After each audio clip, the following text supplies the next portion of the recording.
Good morning. Good morning. You see, I learn. Yeah. Paul. You do learn, actually. I do learn, don't I? Yes, my name. You've called me. How are you doing? I'm quite fine, thank you. Yes. Habari ya leo? Leo ni salama tu. Naam, kabisa.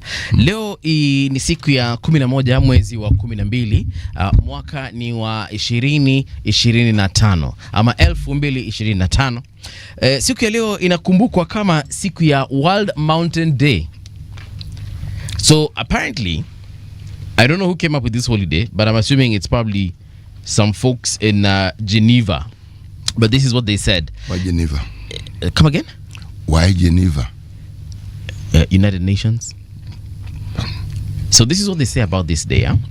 It is an opportunity to highlight the importance of glacier preservation for agriculture, water security, and the livelihoods of vulnerable mountain communities.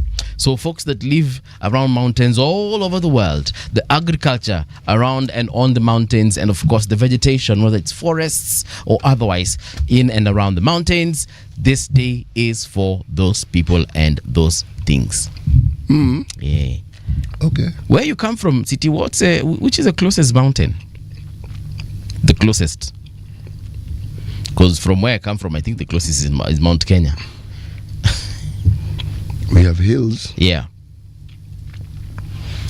A mountain in Homa Bay called Ruma. Ruma. Yeah. Ruma. Yeah, there's Ruma National Park. Yes. Which is in Suba. But that region of mine, mountains, maybe Elgon. Mount Elgon, yeah? Actually, yeah, you could be very close to, you are very close to Mount Elgon. Elgon. Yeah. Yeah, so leo ni siku ya kukumbuka pia wale watu wanaishi hizo sehemu. Now the vegetation and the agriculture around that place. The agriculture. Yeah, so happy World Mountain Day. You know, when you mentioned mountain, yes, the first thing that came to my mind was gorilla.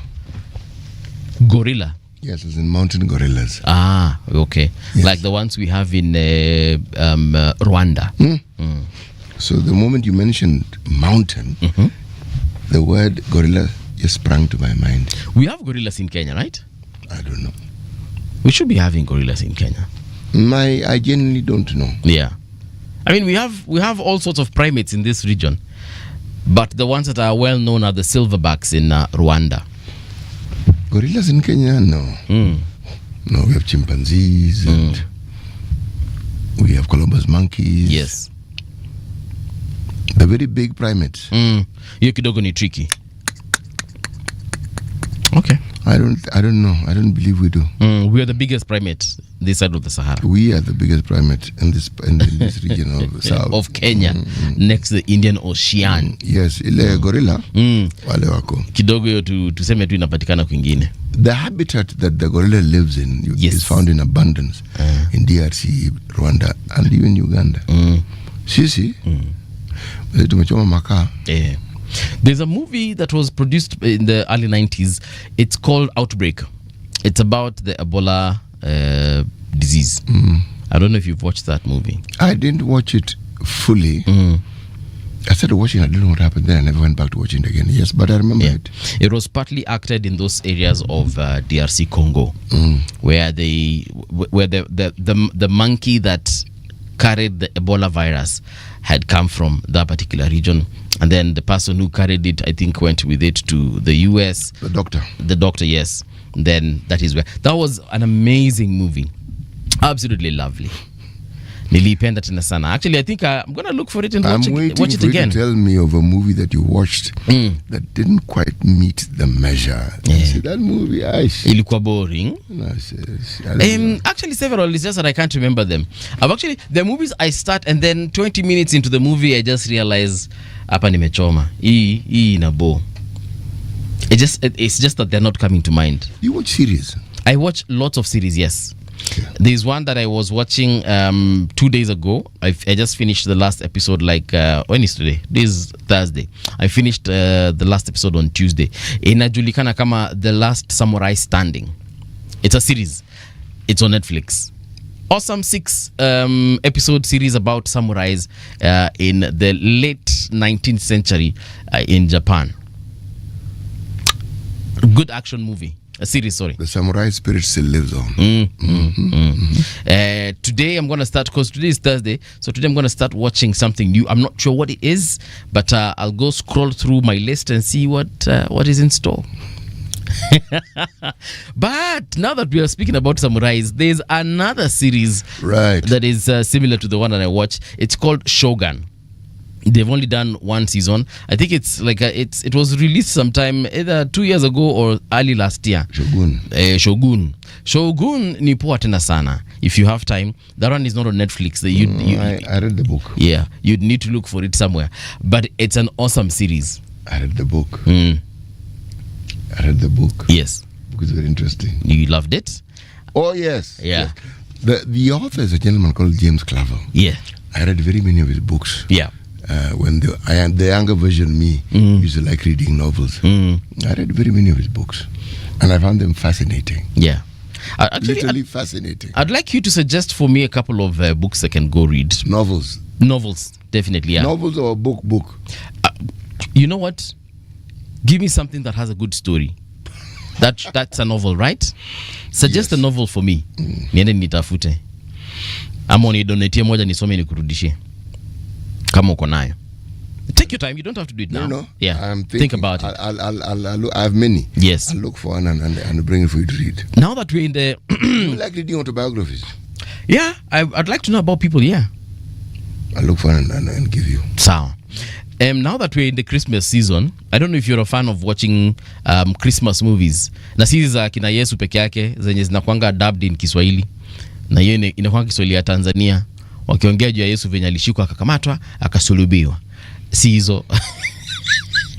Are there any like Christmas specials you like watching? There's Home Alone.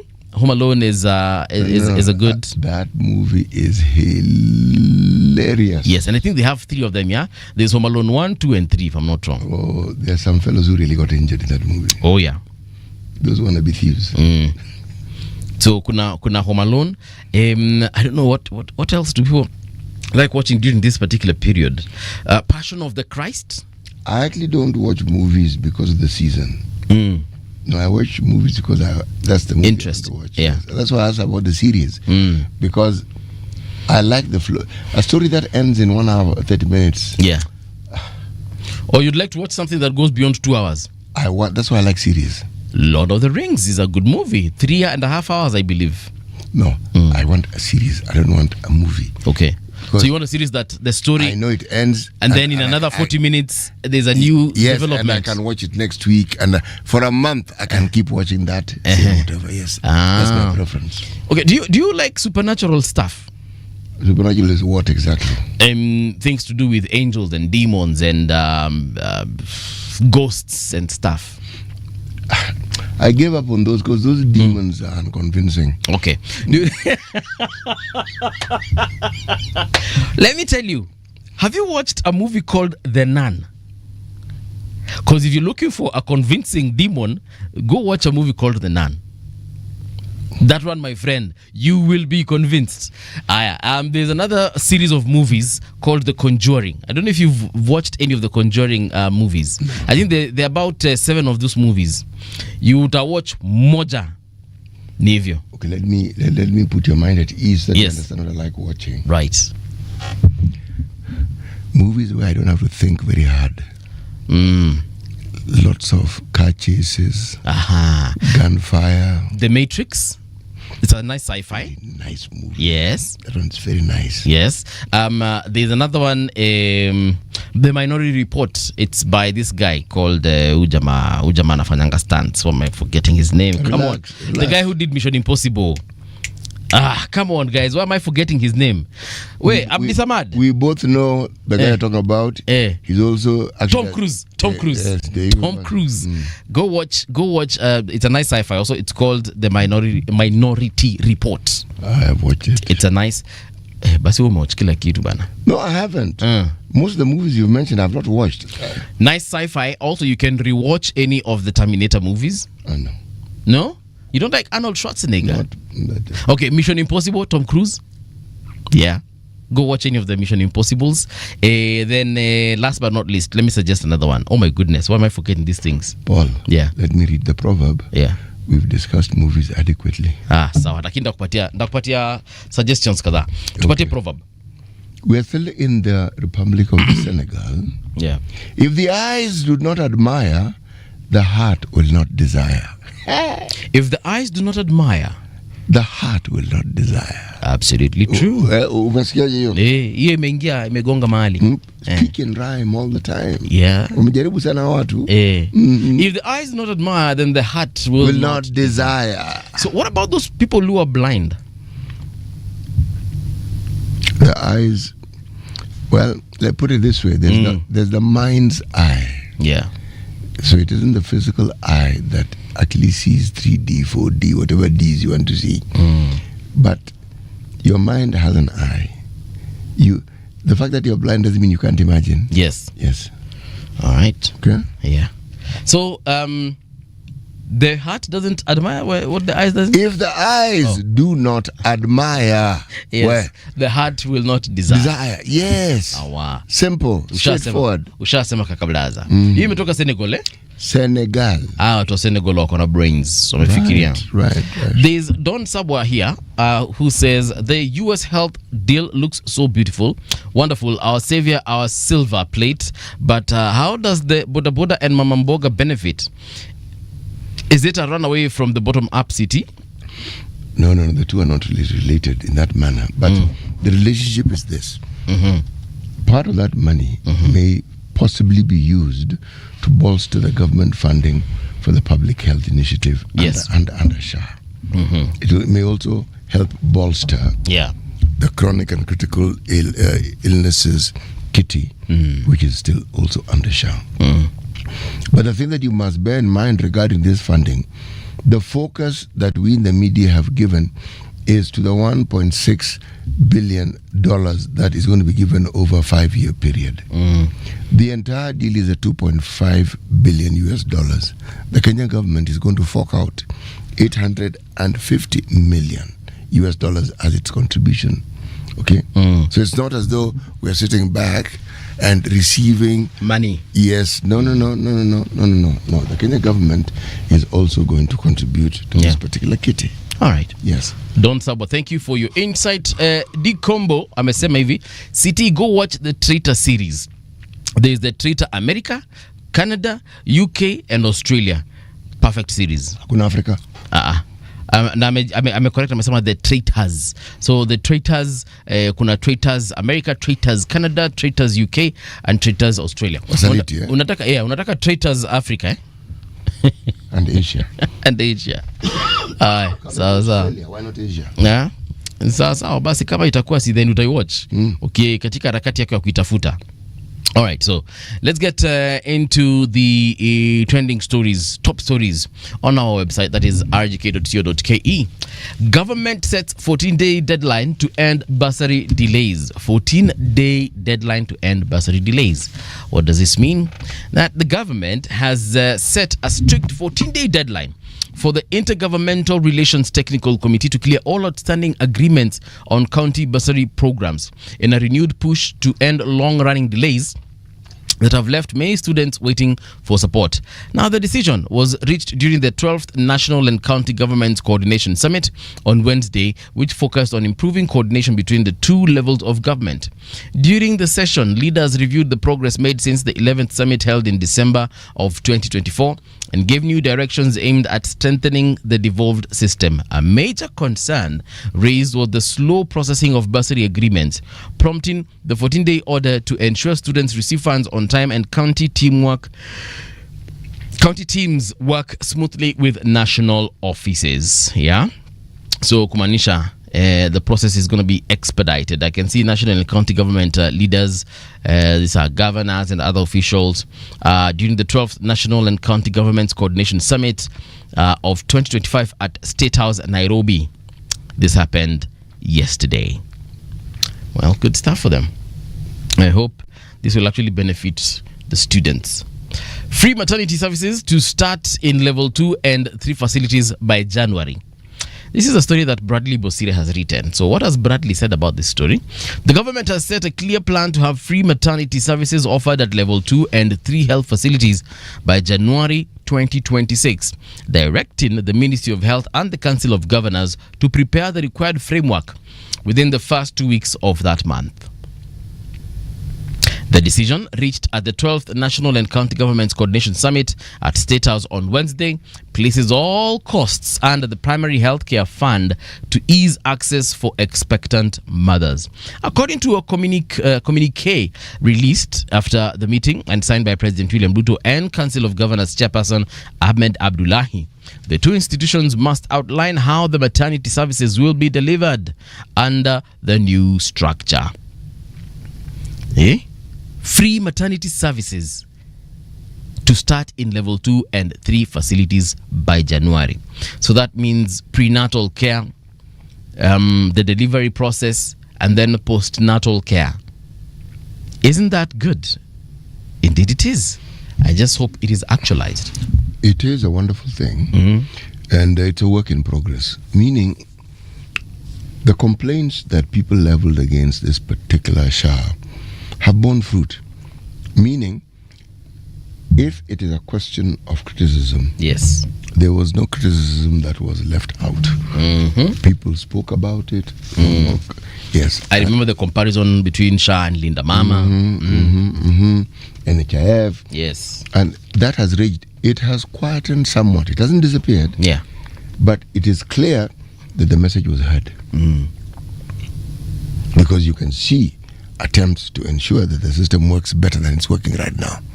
But my view is that given that the high levels of complaints and disappointments that one witnessed or heard over time, those have diminished significantly. For sure. For sure they have. Yeah, so that's about maternity. You know me, I'm always for wacha tungoje tuone. Juni nataka kupata first-hand information from the patients who will actually go to these particular facilities and seek these services that are now being offered for free. And the president has directed county governments to ensure within the first 2 weeks everything is streamlined. So basically, more or less by end of January, our mothers, expectant ones, are going to be having a good time when they go to these facilities. Yeah. So we'll give a report at the beginning of February na tuseme we iko ama haiko iko. So tutakuwa tunasema hospitali tunayo hatuna, alafu nyinyi kama wasikilizaji mtatuambia kama tunayo ama hatunayo. 15 Kenyans listed in the United States worst of the worst deportation roll. 15 Kenyans living in the United States have been placed on a new public list by the United States Department of Homeland Security, marking them among individuals the Trump administration has branded as the worst of the worst and lined up for deportation. Their names, photos, and criminal records have been posted on a Department of Homeland Security webpage unveiled on Monday, setting them among the first 10,000 people flagged for removal. The group includes 14 men and 1 woman who U.S. Immigration and Customs Enforcement notes were arrested in different states after being convicted of various offenses ranging from drunk driving to robbery. Ngoja kidogo, mimi kidogo tu nitauliza kitu kimoja. Yani they are the worst of the worst because of drunk driving. I know drunk driving is a bad thing, but it's not a good thing because people die from drunk drivers, and also drunk drivers die because of drunk driving. But they are the worst of the worst, eh? That's what they've chosen to call them. Yeah. So out of a possible list of offenses, including murder, rape, pedophilia, and other problems, why don't we look at it from a different perspective? Yeah. Given what Kenyans are in the US, yes, this lot represents the worst of Kenyans. So we can look at it from that perspective. Yes, and saying that other Kenyans are actually law-abiding and wonderful people, but these ones are painting a completely negative picture of these nice, lovely, wonderful, law-abiding citizens of the country of Kenya, or even if they're not citizens of Kenya, maybe they are American citizens. Yeah, but of Kenyan origin. You know, I remember during the first term of President Trump when he was elected, he was also elected on a similar platform where he said, guys, when I get in, I'm going to make sure that illegal immigrants warudi kwao. Watu wenye wafai kukwapa basically watarudi kwao. If you have legit papers, you don't have to worry. If you came through legitimate processes and you're here with the requisite papers. That's the lived experience of very many Americans. Now, in the first term, the law was actually followed. Vizuri tena sana. I had no complaint. Actually, out of the people that were deported, arrested or otherwise, no one came out and said that manzejo watu wamenionea. Kila mtu alikuwa anapatikana nyinyi wasemenyewa say hapo yenyewe nimepatikana. Mimi nimekuwa hapa hivi illegal immigrant, illegal alien for the last 10 years yenyewe nimepatikana. But in this new government of his, people are complaining. Even citizens of the United Kingdom, for example. There's a person who came out immediately after Trump was sworn in. Like a few days later, her husband of UK origin was deported. And here I thought that watu wawili wanaelewana. But it's a white couple, eh? I'm not talking about that blacks or they are of colored origin. A white person was deported because makaratasi yake apparently hayakuwa in order. And I was like, anyway, this guy is not joking. But lately, even his utterances, you remember that time a few days ago when he called certain people from a certain community garbage, and he even went on and mentioned... He did that even in his first term. But hii sasa ndio mimi nimeona. Ya first time sikumbuki. Mimi naongelelea yenye nimeona. On this continent. Why? I remember he called this continent a place where excrement is taken. And I was like, jama. But I'm happy for Americans to an extent, because perhaps this is what was needed to just clean up the place. This man was elected on that promise. You see, you cannot run away from human nature with its diversity. And you can't run away from the truth for a very long time. It catches up with you. Yeah. This man and his action represents the sentiments of very many Americans, right to the core. Yeah. That's why he still has supporters. Deep down, every other country, we are actually hoping and wishing that our presidents would have that kind of spine. Not calling people names, but at least... That isn't spine. That is not spine. What is it? What would you call it? That is not spine. In fact, it's the complete opposite of spine. What is this thing that this particular president has done to actually focus his attention on giving the people who voted for him and his people, the citizens of that wonderful country, a better life? What is it? How do you get a better life? By focusing on minorities and how it is, and explaining and saying that they're the ones who've caused your problem? How? Yeah, so it is because I'm not supporting him, but let me be the devil's advocate for a second. It is because when you look at the statistics, whether they have been cooked or otherwise, when you look at the statistics, there's clear evidence that a good number of the people committing crimes in the US are not are the illegal aliens that they've been talking about. What is the percentage of these so-called aliens in America? The largest. Are they the minority? No, it is not. It is not. The people who are by far the most, the Caucasians, they are the most in terms of numbers. They may be followed very, very closely by what we call the Hispanics. Look, when a leader of a country, when a president focuses on other people and the harm they bring to the country, that's a red herring. That man is incapable of managing the economic problem that his country has. So he resorts to sloganeering. He resorts to name calling. Yes. Because when I was a young man, there's something we used to call mtengwano, where people simply make fun of each other. Okay? How do you have an entire president of a country such as the one that we know of, okay, resorting to managing his affairs with executive orders? And there are so many, half the time you're not even sure which is which. Yeah. America has been known as the land of opportunity and the land for hope. This president represents the opposite. right now with his actions, he represents the opposite, and yet it is that hope that brought his ancestors to that place. The only people who are natives of that particular country were marginalized, near decimated by these people's ancestors. So there are very few nations on this earth where the entirety of those people in it are immigrants. Sikubaliana na kile anafanya, by the way, but nakubaliana na the fact that that place needs a sort of cleanup. The same way I would like... What cleanup is he doing? I mean, Paul, I don't live in the States, so I would be lying to you if I tell you the kind of cleanup it needs. Paul, you are the one who brought up the topic. Exactly, but I'm trying to tell you... How is it that focusing on immigrants and having a policy that is as racist as you can get, how is that a cleanup? What is he cleaning up? Again, this is how I'm looking at things. I do not live in America. I've been there once. So I can't even, and it was a long time ago, it's over a decade ago. So I'll be lying if I tell you that I know details of how Americans live and the immigrants there. There's a man who was a president of a country, a neighboring country called Uganda. His name was Idi Amin. He chose a minority group called Asians. Said the problems these Ugandans have are because of these Asians. He expelled.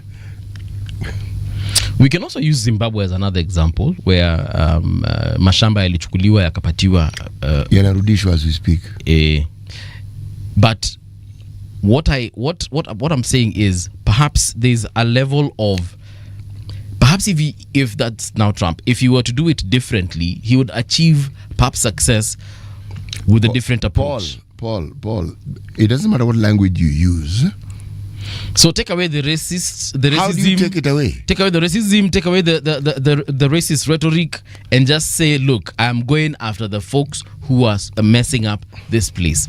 Period. He's going to have to remove very many people who are citizens of that very country.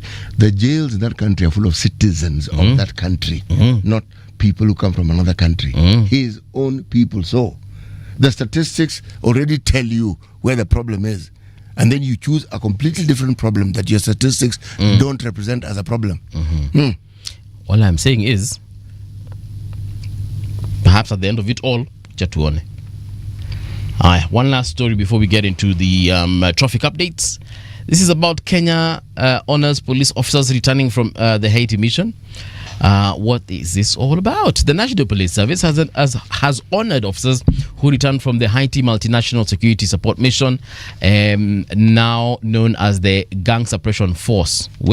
This is during a luncheon and a debrief ceremony held yesterday at the National Police College in Embakasi A campus. The event brought together senior police leadership, government officials, and officers from the first two contingents deployed to Haiti in 2024. The officers served under the Kenyan flag for 18 months, supporting efforts to stabilize the Caribbean nation amid widespread gang violence. According to National Police Service Contingents 1 and 2, drawn from the General Service Unit and the Border Patrol Unit, were deployed in June and July of 2024 after completing a 10-week pre-deployment course. The teams secured key infrastructure, including Haiti's main airport, seaport, road network, and major transport corridors within their first month on the ground. Officials said the operations enabled safe civilian movement and an uninterrupted flow of humanitarian aid. Their presence also revived the country's police academy and armed forces college, both of which had been disrupted by gang activity. So these folks of ours, this police of ours, when walipelekwa Haiti, hii nile mbogi na chapanga watu hapa kwa barabara, GSU, hao ndo walipelekwa Haiti to deal with the gangs. No. Now that they're out of there, who's been left there taking care of stuff? Peacekeeping forces have been in existence for a very long time. And remember, they are UN peacekeeping forces. Countries that are signatories to the charters that the UN have that covers matters such as the one that we find in Haiti are asked to contribute. The contribution is by sending people, either it's police service individuals, military individuals, but any hotspot on the planet where you've had them. Yeah. You're talking about West Africa, you're talking about Sierra Leone and the countries that had problems. If you're talking about Southeast Asia, if you're talking about Eastern Europe, you're talking about Yugoslavia, we've had them. Yeah. The reason why the attention of the world was caught up with this is because we did not send a military contingent, we sent police service. Okay? We have very many special units in this country. I don't know even the number myself. But there are people who are trained to deal with such things. Gang suppression. I think here we call them riot police. The people who deal with riot. We aren't sure whether they're the ones who cause the riot or they're there to deal with the riot.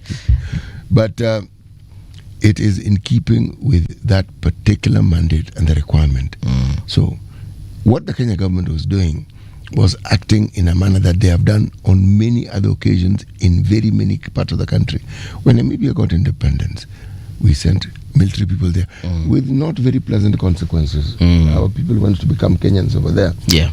And left very many children. Wait, in which country? Namibia. Tuliacha watu huko. Kuna kina Karaoke huko na Motwa. Na kina Okech. Wako. Uma. Hata unaangalia huyu. Kipto. Huyu ni wetu. Unaangalia unamuuliza Mutonga? Okay. So, unfortunately, at the time that we were sending these troops to Haiti, we ourselves were embroiled in very many of our own issues. And so the question arose, wait, is this really a priority? Well, this is what happens when you are a global player and you're a signatory to global matters within the UN. You are called upon at a certain point in time to assist. And that's what our people were called upon. Yeah. Yes. It's not really complicated. When we had problems in Somalia, it's a similar thing. And I could go on and on and on and on and on. Okay. That story for Namibia, remember the time I told you I Googled my name, and there was a Paul Mungala movie that appeared. If it's not Namibia, it's Zambia. But someone appeared in those neck of the woods. Were you in the military? I wasn't. Okay. But my grandfather was. The original Mungala wasn't.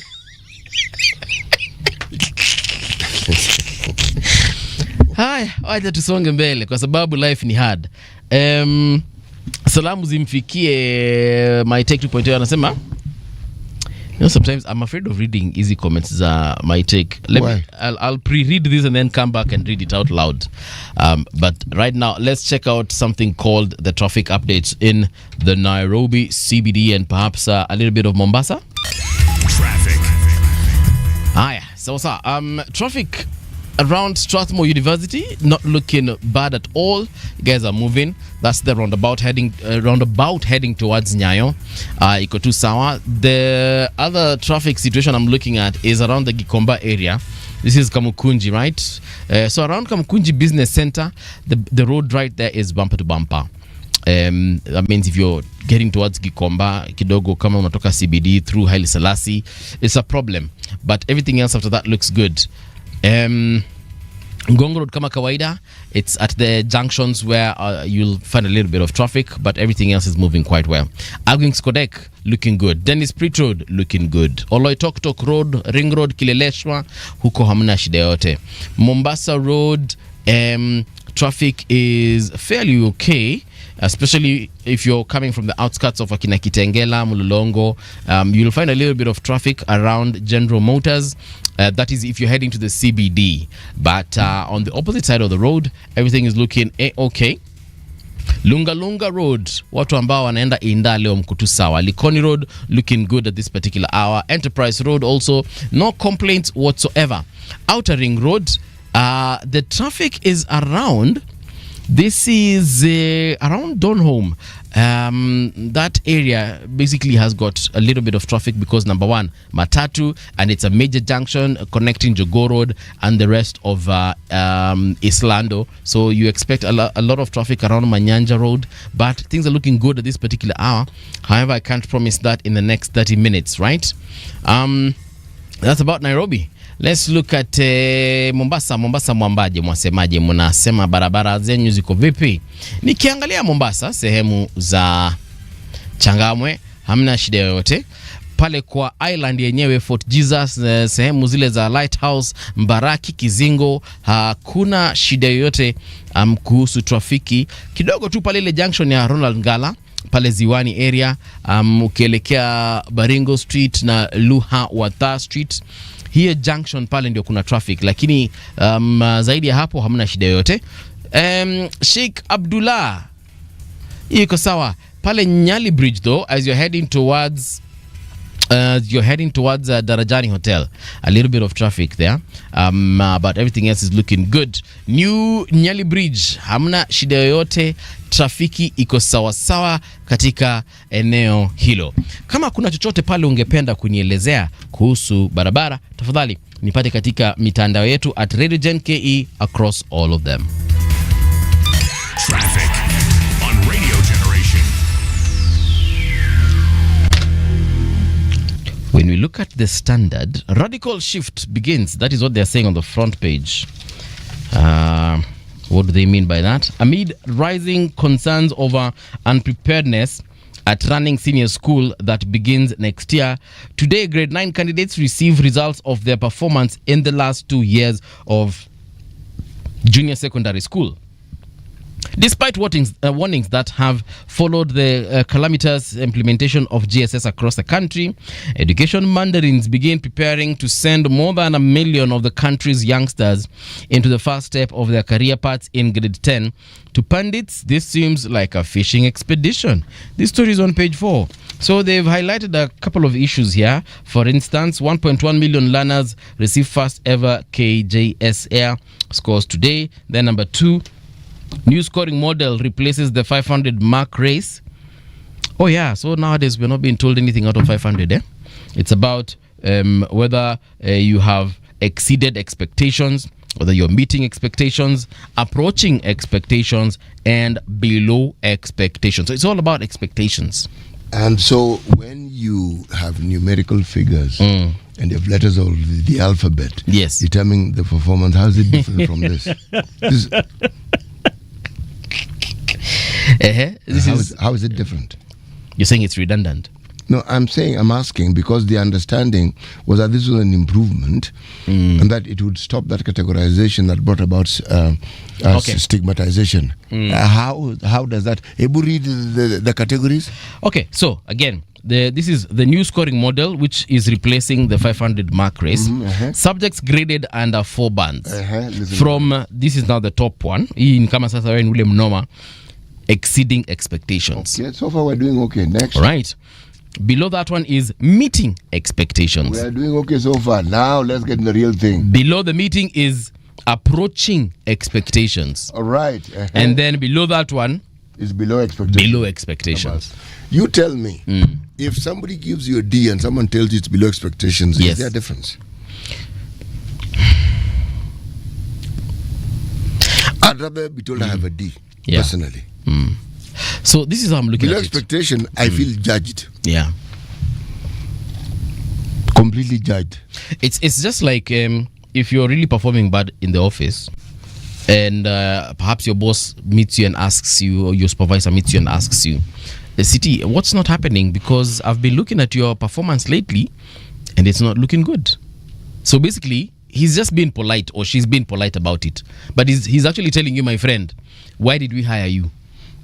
Well, that is the extremity of the interpretation of that. Yes. But consider for a single second that you were actually told what you expected to do and how you were to do it. Now, if you don't do it, the report of your non-performance or not meeting the target cannot be summarized in one statement. I am certain there's an explanation as to why it is that we end up with this conclusion, because everything you're reading is a conclusion. So, the process of explaining to someone why it is that they are below expectations would be a lot better in explaining what indeed they ought to do, because you are here and there are things you did, but there are things you could have done.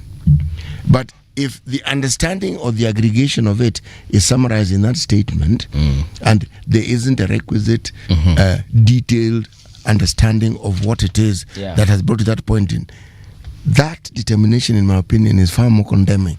This one for expectations. A below expectation is then a D isn't any better, because a D, poor performance.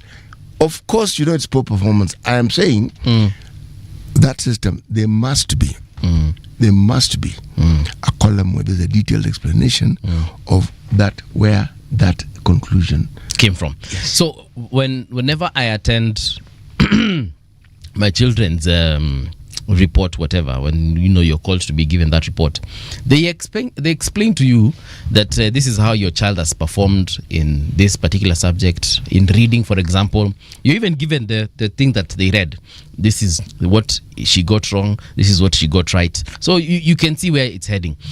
Kwa drawing, she can draw a ball, she can draw a table, she understands what a cat is, and so you are also shown that one. And from all the other different subjects, for example, in mathematics, she knows addition, she knows subtraction and whatever. So you're explained, and you are there with the child, and you have the opportunity to ask this child questions like, okay, so hapa naona hii cat haukuelewa, what's the problem? So they actually categorize and they let you know how the child is performing. So by the time they're saying meeting expectation, it's actually detailed. It's detailed as far as I'm concerned when I was being explained how the child has performed. So I prefer this method because I find even the child understands that, okay, here you are below expectations, so you're expected to perform better next time so that you can go to the one above it, which is what? Meeting what? Expectations. The way you've explained it, that is damning. The nature of an explanation must detail for you what it is a good performance entails. This is the assignment. You are expected to have understood this, and the demonstration of the understanding would be documented in the following way. What you instead did was this, and you explain what you did. Now, it doesn't meet that expectation. It is easy to understand because I was supposed to do this and I was supposed to do it in this manner. And you can see what you did, and it doesn't meet the master of what is that was required. Okay, I'm simply saying this. That's a work in progress. Yeah. And the real work is not with the students. Students learn. The real work is with the teachers. We're supposed to pass on this information, whether they have been adequately prepared for all this, and whether they themselves understand the details of what is required. One, to impart the knowledge so that they get their desired results. That number one. Number two, when they explain the details of this thing, that they explain it in a manner that would be simpler and easier to understand. Yes. Again, perhaps it's a good time then to sit down with the teacher, especially teachers who are teaching and awarding this particular grading system, so they can tell us this scoring model. Now, I don't think we can call it grading. About the training, and the pointer to the training was the inadequacy of it. Yes, meaning the teachers were not adequately prepared, to do what it is they need to do to bring out all these things that system is supposed to bring out in the student. Okay, but let's take a charitable view this morning and say it's a work in progress, shall we? Yeah. Actually, if you're a teacher and you're listening to us, kindly let me know. You can WhatsApp us your number. We'll call you back. That is on 0116-928-683. Again, 0116-928-683. Or you can DM us on our social media channels. That is on Facebook, Twitter, and just let us know your number. We'll call you back. Mi ningependa kujua how you're grading your students, how they take it, and do you prefer this model to the previous one, especially if you're a teacher that also taught in the previous one, the previous grading system. Let's have a 2-minute conversation just to understand this thing, right? All right, so I've said one, they're checking out their scores today. Number two, there's a situation around the scoring model, and then number three, KJSA only counts for 60% of the final score. So final score will combine today's results, that is 60%, school-based assessment grade from grade 7 and 8, which is 20%, and then KAPSEA scores another 20%, making it 100. So score ya leo, this is now very confusing, is only 60%. Then grade 7 and 8 gives you another 20%. And then KAPSEA scores 20%. It's not really confusing. If you look at, I don't know how it is, things were scored in your time. Remember your continuous assessments in university? They comprise, what, 30% of your marks? CATS, yes, continuous assessment tests, those were 30 marks. No, 40 actually. Okay, in my was it 30? 30, yeah, 30, you're right. 30, and then the exam 70. That seems to be a similar 40 system. was a pass mark. I was confusing that. Yeah, but yes. That seems to be a similar system. It's just that they don't quite follow the model, but the thinking you can understand. You see, the thinking behind all this was that your future cannot be determined by an exam you sit on one day or a week or 2 weeks. That tests accumulated knowledge over 4 years. Yeah. That was the whole point. We'll be examining you every year, every so often when you, and we'll keep this and aggregate them. In theory, it is actually a better system, so that your performance, it has a holistic touch to it. Yes. Aye. And then number 4, a national assessment report to shape policy. So NEC will issue a national analysis, giving policymakers first look at how junior secondary learners fared in the test. And then lastly, NEC to recommend each learner's pathway. The council will send learners to STEM, social sciences, or arts and sports based on performance, strengths, and declared interests. Kiangai. That is the standard. City, what's on your side of the paper? My side of the paper, there are very many interesting things. There is the Star.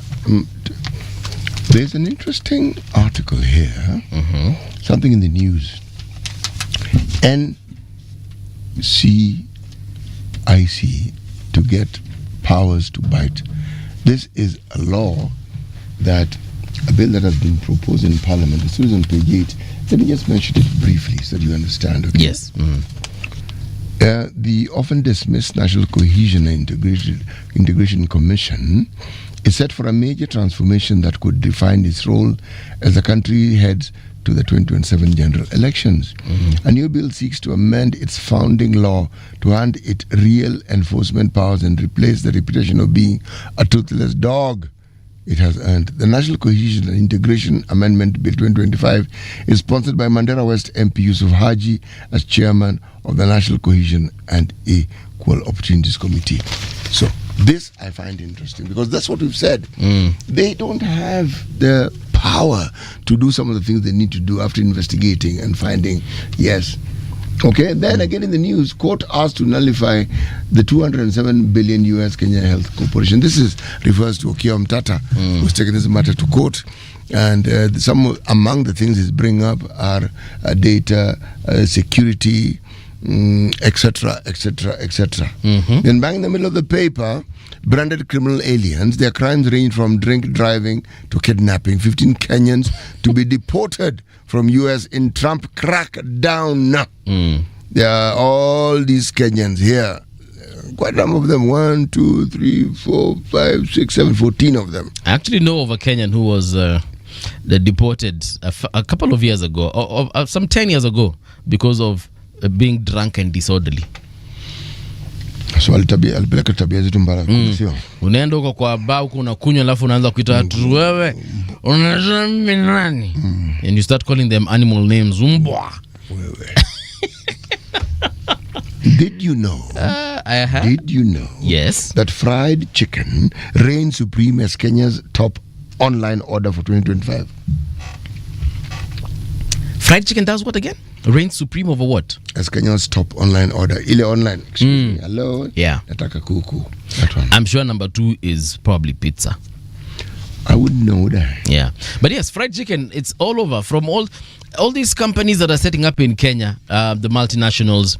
There's one from South Africa, Pedro, is here now. Chicken Inn, of course, they've been selling, their main product is chicken.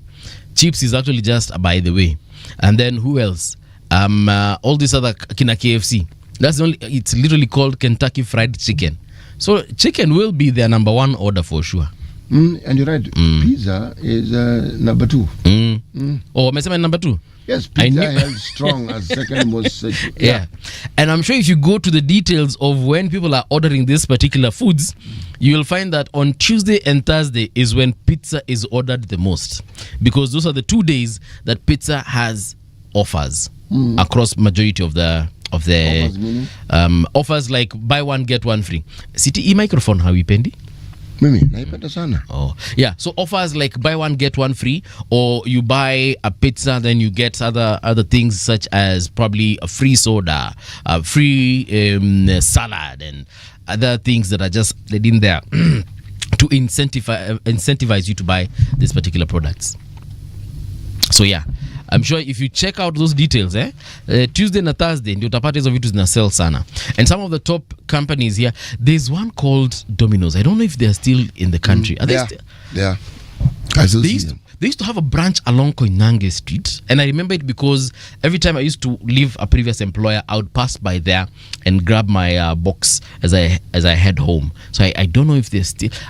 They're not on that particular street because I used it recently and they were not there. I just don't know where they are nowadays. You use Koinange Street during the day, CT. Okay, during the day. But yes. And then there's another one that was outside the University of Nairobi. I don't know if they're still there. And Pizza Hut. The one I know of, yes, it's in Hurlingham. On the Domino. Yes. On Domino's, yeah. There's a Shell petrol station. It's within that compound. Now, ouster reprieve. This would be good news for governors. Senators back bills shielding governors from early impeachment. What they're actually saying is, before 6 months, you can't impeach this guy. Okay. Yeah. So they have to have been in office for more than 6 months. Yes. Not at the second month. Yeah. Mbaya. But you know that whole issue of impeachment, perhaps MCAs have been given too much power. No. No. I don't think they've been given too much power. I don't think so. What you are seeing is the misuse of power. We will impeach you if you don't give us money. Yeah. If you don't allow us to have tenders. If we can't go on, what are those things called? Benchmarking trips. Yes, I was called, what called fact finding. Benchmarking. We will impeach you. Okay? That has nothing to do with, it is more of how we regress to our juvenile behaviors. If you don't joke with me, cross the slide and see. Yeah. Power being exercised in the worst way possible. But still, don't you think that I am the one who elected my governor, right? I should have at least a say as to whether he will leave that office or not. You should, but remember you delegate powers to these fellows. To these also. MCAs. Please remember. Maybe it's the worst example of power delegation because of what they do with the power you delegated. Yeah. But the thing is, they're not alone. We have a National Assembly that is leading from the front when it comes to how they misuse the powers that are delegated to them.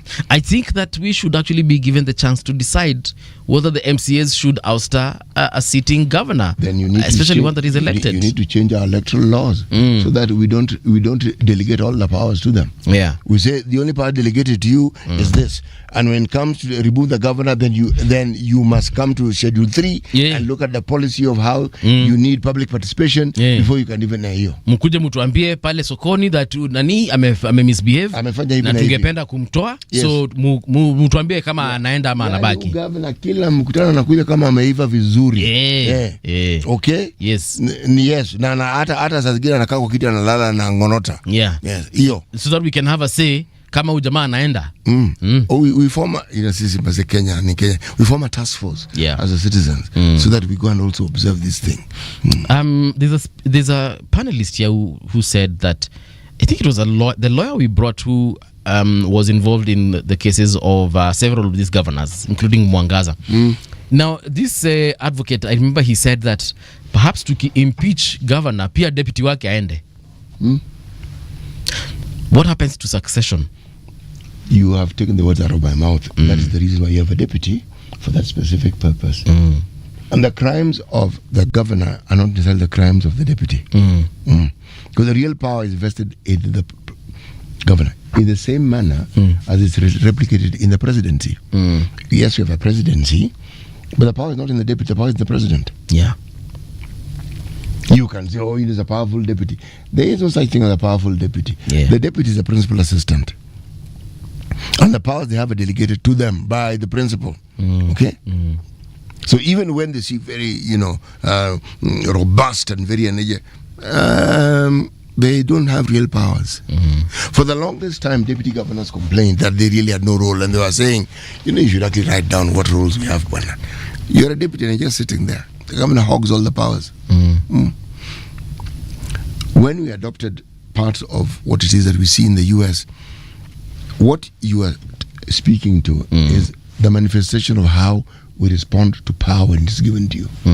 And how our leaders understand leadership and how they understand the application of the power that comes with that political leadership. That's what we see. And we are clearly not happy with the way they go about it sometimes. Yeah. But the power, it's us who give it to them. Yeah. Umemaliza hiyo mambo ya gazeti hapo kidogo? Hapa nimemaliza by the way. All these drunkard Kenyans wanaona nyumbani. Yeah, but they've also said that some of these particular folks were involved in other crimes such as kidnapping. Warudi bwana. Rudi nyumbani. Waje tuwarudi. Mimi nashidanga nikiwaambia wasee, msingangane kwenda huko majuu. Struggle here. Yeah. Thank you for rallying behind me. Egypt teammates rally behind and settled Salah before AFCON. The record 7-time continental champions are in Group B. Yeah. So Group B iko na kina nani? Group B iko na Is this Group B really? Anyway, let me just read what is happening here. While the future of Mohamed Salah at Liverpool hangs in the balance, these guys signed a new contract last year. Liverpool, yeah, my team. Liverpool, yes. that team you support. Yes. And this Mohamed Salah plays for that thing. Yes, he's one of our best scorers, by the way. This gentleman plays some very sublime football. Right. He's the one with the frizzly hair, which was all over the place. But nowadays he shortened it. He reduced it. Yeah. Yeah, so wanasema, while the future of Mohamed Salah at Liverpool hangs in the balance, Egypt teammates have rallied behind the national team captain ahead of the 2025 Africa Cup of Nations in Morocco.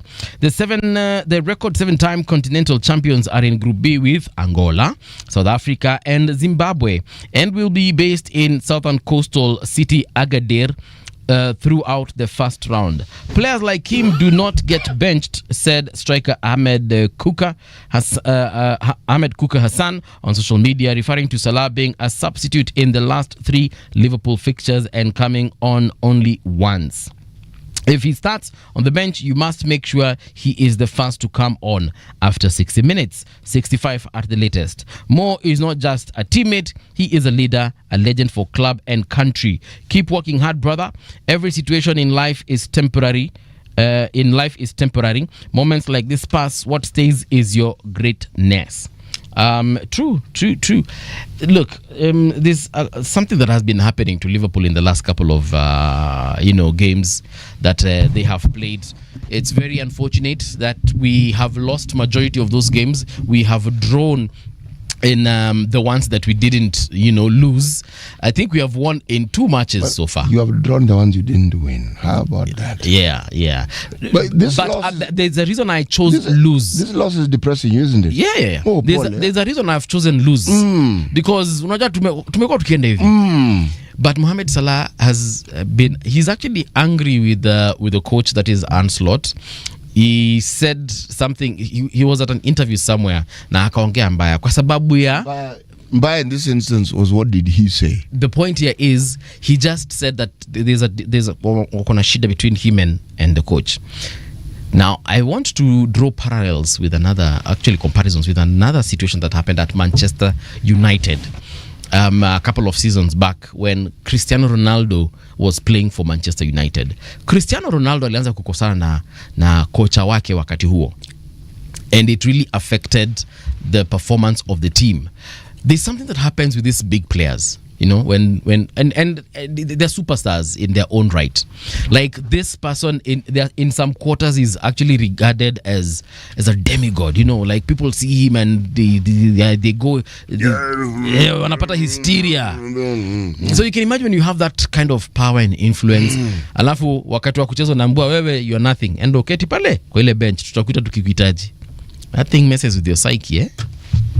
Anyway, let's get into the news. When we return, the show continues right here on The People's Breakfast. Generation, the sound is fine. Pump it up, turn it high all the time. Let the music move you, let's sway. Radio G's got your jam all day. Radio Generation, the home of urban soul.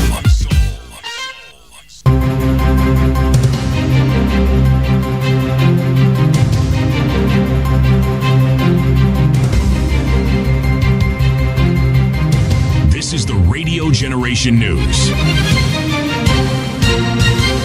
Good morning, I'm Winnie Maganga. The U.S. Department of Homeland Security has listed several Kenyans among the so-called worst of the worst illegal aliens facing deportation. The move aligns with President Donald Trump's directive to prioritize individuals with serious criminal records. The list includes those accused of assault, drug trafficking, kidnapping, DUI, domestic violence, robbery, and evading prosecution. Those set to be deported are spread across U.S. states, including Texas, California, Arizona, Tennessee, Massachusetts, Utah, and Colorado. The year 2025 has been described as one of the worst for human rights in Kenya. In its end-of-year report, the Independent Medical Legal Unit says government security agents were behind widespread abuses, including 97 extrajudicial killings. Released on International Human Rights Day, the report highlights a sharp rise in state repression over the year. Targeted attacks on civil society, on journalists, on activist space, systemic impunity by state institutions, and as documented in the People Power and Attack Report 2025 that was launched 9th December by Civicus, Kenya Human Rights Commission, and CFF, it additionally, unfortunately, categorizes Kenya as being in the oppressed state of human rights.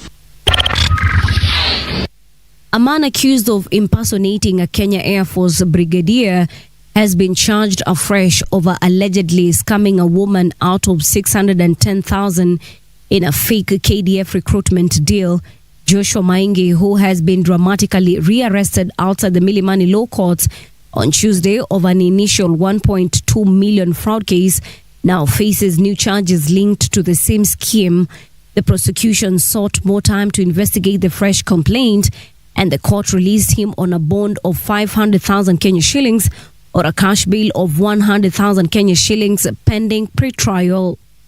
Umeshtakiwa na kosa la kuweza kujipatia pesa kupitia udanganyifu kinyume na sheria, na maelezo ni kwa mnamo tarehe 21 Oktoba mwaka huu pale katika maeneo ya Kilimani hapa Nairobi, katika jimbo la Nairobi, kwa pamoja basi na wengine ambao wako kwa koti sasa, mliweza kumlaghai na kujipatia pesa shilingi 610 kutoka kwake Brenda Otieno, kuweza kudai kwamba ulikuwa na uwezo ya kuweza kumsaidia kupata ajira ama nafasi ya ajira katika idara ya majeshi ya ulinzi humu nchini, jambo ambalo basi uliweza kufahamu lilikuwa la uongo.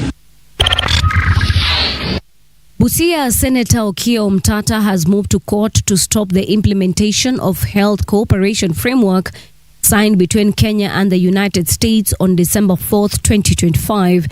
He wants the agreement suspended, arguing it was signed without public participation or parliamentary approval. The deal is worth $2.5 billion, about 323 billion Kenya shillings, set to be invested in Kenya's health sector over 5 years. This comes as President William Ruto moved to claim concern over Kenya's health data, assuring citizens that the new U.S. agreement will not compromise protections under Kenyan law.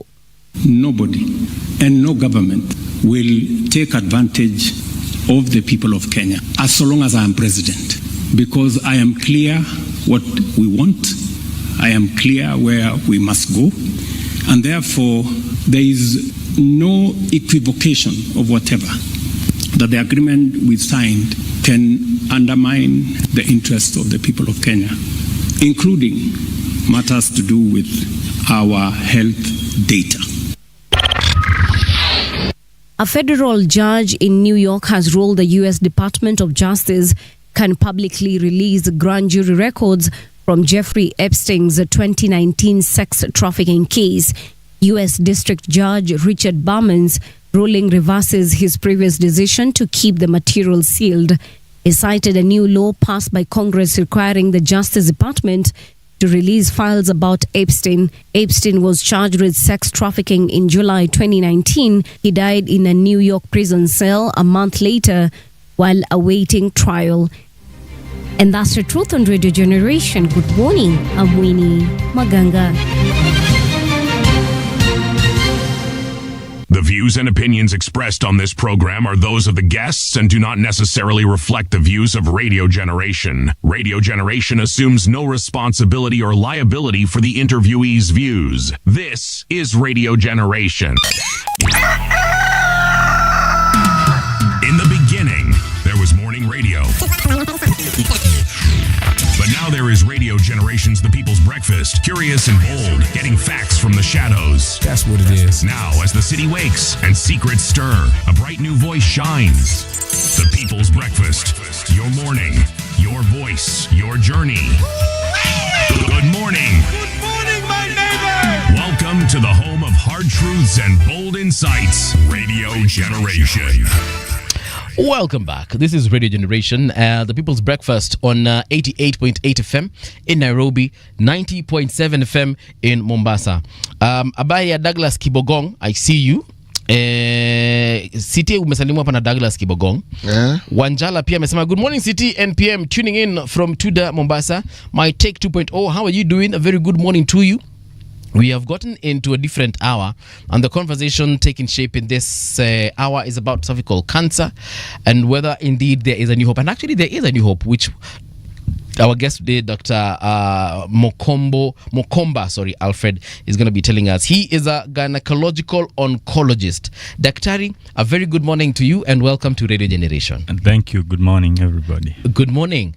There is a report we just received in the news cycles talking about free maternity services to start in level 2 and 3 facilities by January. So this is in public facilities, level 2 and level 3, watapeana free maternity services. What do you think about this rollout by the government? Yeah, if the facilities are equipped, because as of now they can only offer the antenatal clinics, but if they are equipped and staffed to offer a bit more, that will be a good thing. Yes. Perhaps for someone who doesn't understand what a level 2 or 3 facility is, enlighten us. What is a level 2? What is a level 3? Level 1 and level 2 are the ones with only outpatient. They don't have places to admit patients who need hospital care. Then now it comes to level 3, there are a few beds, but they cannot do like surgeries where needed. Now that for inpatient services, now it's level 4 upwards. Yes. For a pregnant woman, what kind of services would they receive at a level 2, level 3 on a normal basis? Yeah, they'll receive the antenatal clinic care, but not the inpatient services. So if they need to be admitted, they have to refer them to the higher levels of hospitals. Maybe there are good places for flagging out those who need more care, and then they can forward them to the higher facilities. And prenatal care is just ile kwenda kuangaliwa mtoto amefika wiki ngapi, pressure iko vipi, such things. Na hiyo are there any jabs given at a prenatal care? There are vaccinations that can be given, like the tetanus one. Those ones they can give. Yes. Okay. And those are the ones that the government is saying are free. Anything beyond that, my friend, after level 4. Exactly. All right. Thank you so much for that. So today we want to talk about cervical cancer. And it's a conversation we've been having for a while. Cervical cancer, that is, and cancers basically in general. October is, is it usually breast cancer month? Yeah, it is breast. Yeah. Do we have a month for cervical cancer? I think it's normally it's January, if I'm not wrong, as we start the year. All right. But anyway, these cancers do not choose a month to infect. They don't. They come at any time. So again, for someone who's hearing this for the first time, what is cervical cancer? Cervical cancer is a cancer that affects the lower part of the womb, what we call the uterus, at the outlet. And it is the second commonest cancer in Kenya overall. If you take all the cancers, it is the second commonest to breast cancer. So number 1 is breast. Number 1 is breast. 2 cervical. Cervical. Then 3 prostate for men. So for men, number 1 it's actually prostate, because I know men also can get breast cancer. Yes. Okay. Yeah. Wow. But breast cancer, when we say it's number one for women, does it also apply being the number one also in men? Yeah, overall. Overall, it is the number one It is cancer. number one. And cervical cancer overall is number 2. If you include everything, both for men and women. Yes. Okay. Yeah. What is the survival rate of cervical cancer, if you may be having this statistics? In our part of the world, like for example, in Kenya, we get 7,000 new cases every year. Out of those, we lose over 3,000. Ngoja kidogo daktari. You are saying that every year, like you want to tell me between January and December, we have recorded 7,000 this year. New ones. And out of those, we lose half of them. Why do we lose half of these patients? One is because with our setup, people come to hospitals very late. So it's peaked when it's very, very advanced, when treatment is difficult. And 2, even the treatment is not readily available, because the treatment involves either, if we pick it early, it's advanced surgery, or radiotherapy, which is only available in Nairobi and maybe Eldoret. So you can imagine somebody who is off the line for those 2 places, it will be very difficult for them to access care. When you say it's only available, the care is only available in Nairobi, this is now the surgery, right? Yeah, both the surgery and there's what we call radiotherapy. Radiotherapy. Yes. All right. So it's only available in Nairobi County and Eldoret counties. Yeah, the 2 national hospitals, because that's where we have the expertise that can do the surgeries and the radiotherapy machines as well. So in Nairobi, you're saying it can only be done at Kenyatta National? No, Nairobi, there are several places. There's Kenyatta National, the Kenyatta University Hospital, plus a host of other private hospitals. Private ones, okay. Yes. And in Eldoret, where can they get treatment? At the referral hospital, the Moi Referral Hospital in Eldoret. Yes. You make it sound like in Eldoret, it's just the Moi Referral Hospital. Yeah, that's the only one that can offer that. That's for a fact. Why are you sounding surprised? So anybody from Western... Because in Nairobi, he has said there's Kenyatta, there's the other Kenyatta, then he has mentioned the other private hospitals. Yes. But Paul, this is the thing about our healthcare. Nairobi is a center for literally everything. That one I am very much aware. Okay? Yeah. And the services that you seek or the specializations that you might look for, the vast majority, when you talk of the numbers, the bulk of those numbers are actually in Nairobi, not elsewhere. Yeah. Yes. Sorry, you were saying something. Yeah, so if you are saying Kisumu, you'll have to either travel to Nairobi or Eldoret. If you are in Kakamega, same thing. Yeah. You either go to Eldoret or come to Nairobi. Do we have any stats, or rather, do you have any stats as to perhaps where the most cases are coming from? For example, do we have any cases in Turkana?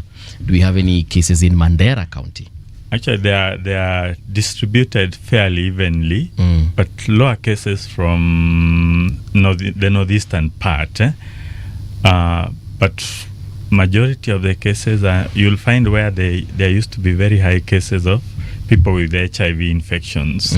The whole of Nyanza, Western, Nairobi and parts surrounding Nairobi will take the bulk of these cases. But in every part you'll find there are cases, but the large numbers are from areas around Nairobi, from Nyanza, and I think Meru we see a lot of patients there. For some reason. There's something that has been spoken of anecdotally. And I'm not certain whether there are facts to support it. One, lifestyle, we understand, contributes significantly. That I understand. Yes. But what role does the ability or the wherewithal to detect cancerous growth at an early stage, how much does it contribute to what we now have as a prevalence of cancer? Yeah, there are better diagnostics. Things like CT scans, MRIs. Now you can find them in most of the counties, and we have a little bit more specialists even in those county hospitals. So the pickup rate is slightly higher than we used to have. So that might be giving us high numbers, which were there before, but we didn't know. And also there is more awareness as people get more educated and they are more aware of their health issues, so they will go to hospital when they are sick. But we are not yet there where we should be. But that probably also would be contributing to the high number of cases. But we are not yet there because people come late. You know, when you mentioned HIV, is what sparked off this. Because in the early days of HIV, the figures and the stats that were given only represented 20% of the country. Because 20% in the sense that that's the 20% that who had been tested the most. Places where the testing prevalence was low, then you wouldn't get any numbers. Not because they didn't exist, but nobody tested them. So now, when it comes to cancer, early detection, just the screening and the ability to determine whether somebody is likely to have cancer, how widespread is this? Screening is the coverage is very low, actually less than the 20% you mentioned, and that is the only way of picking these things early, if there is screening. For example, if for women, they would go for screening tests we call pap smears and HPV test. The acceptance is very low. Men are supposed to go for screening, for example, prostate cancer. There's a blood test, there's a clinical test done. I mean, if you pick all men are above 40 ideally, but if you picked at random, you are likely to get maybe 1 out of every 20 men has ever gone for any of those screening procedures. So, for example, Daktari, for the prostate blood test, that's why you check for the prostate specific antigen, PSA. That one can be found in the blood. Yes. But then there's the other way where you put on gloves and then you do the prostate the check. exams. The prostate, you feel the gland itself. Yes. Yeah. Okay. Yeah. Is it a painful process? I'm planning. No, on a serious note, I have been thinking of going for that test. It's just that I honestly do not know whether I should do the blood one or the physical test. Actually, the blood one is sufficient. The physical, it may be a bit of a discomfort, not painful. Okay. Yeah, but what I always tell people, if you see somebody now with a disease, the pain they undergo, I mean, it is immense. You cannot compare it to any other. The discomfort. Yeah, like for the ladies who are unfortunate to have cervical cancer, it is terrible. They undergo, so much pain. The treatment is expensive. So if they had that one exam per year, barring, I mean, even with the discomfort, it prevents a lot. That's why the European countries, for them it's mandatory. You go. If you don't go, they'll call you. One, twice. By the third time, if you don't go, they'll cut off your social benefits. So you are forced to go. We were talking about making these tests mandatory. Yes. And that's actually a very good way of doing things. Yeah. For them, they tell you now, if you don't want it, we don't pay the benefits. We'll not force you, so that when you fall sick, you're on your own. Because they figure out once you fall sick, then you'll have to use national resources for your treatment. As a matter of fact, is it Australia? They hope to eliminate this cervical cancer thing by 2030. That's a clean 4 years from today. So what they are doing is a lot of vaccination. Yes. The HPV vaccine from, they are giving girls and boys from age 10. Yes. And their coverage is very, very high. And it's mandatory. And it's plus now the screening test for the adults. And they are on course. Whereas as we are on the upward trend, our numbers are increasing, theirs are going to zero. So you can imagine. Remember, this is also the country where voting is mandatory. Australia, yes. Yes. And Dr. We've been talking about this anyway for a while now. And one of the things we were considering is actually this whole issue of mandatory examinations for diseases, the cancers, the diabetes, and others that are really weighing heavy on our social health system. Yeah. Because, like you rightly put, at the end of the day, if today you find that you have cancer, you are going to consume a lot of resources that perhaps would have gone somewhere else had this been prevented way before you even developed this particular cancer, or at least before it got to the levels where sometimes Kenyans find themselves in. Actually, that will really help. There should be some way of having people to be tested for all these things, including for your sugars, the blood pressure. If these tests were available, even at those level 1, level 2, where you have a clinical officer, a nurse there to check the pressure, check the sugars, it will go a long way in making sure our population is healthy, so that you don't have somebody referred with a stroke to Kenyatta at the tail end, where there is nothing much you can do to reverse it. But you can imagine if people got screened, and surprisingly, even those who are working with insurance, they have a provision for annual checkups, and people don't even go. So checkups are very, very important. They'll help us. And the other thing to remember, if somebody has, some of these conditions, say these cancers, even if you had insurance, it will be exhausted so fast.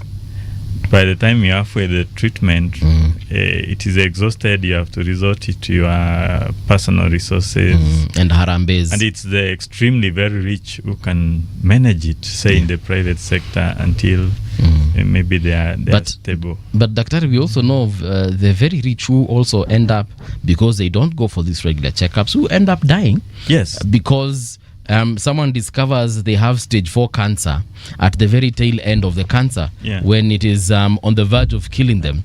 That's when they either find themselves going to these hospitals and getting checked, or because they ignored the whole process, they end up dying. True. So again, going back to mandatory screening.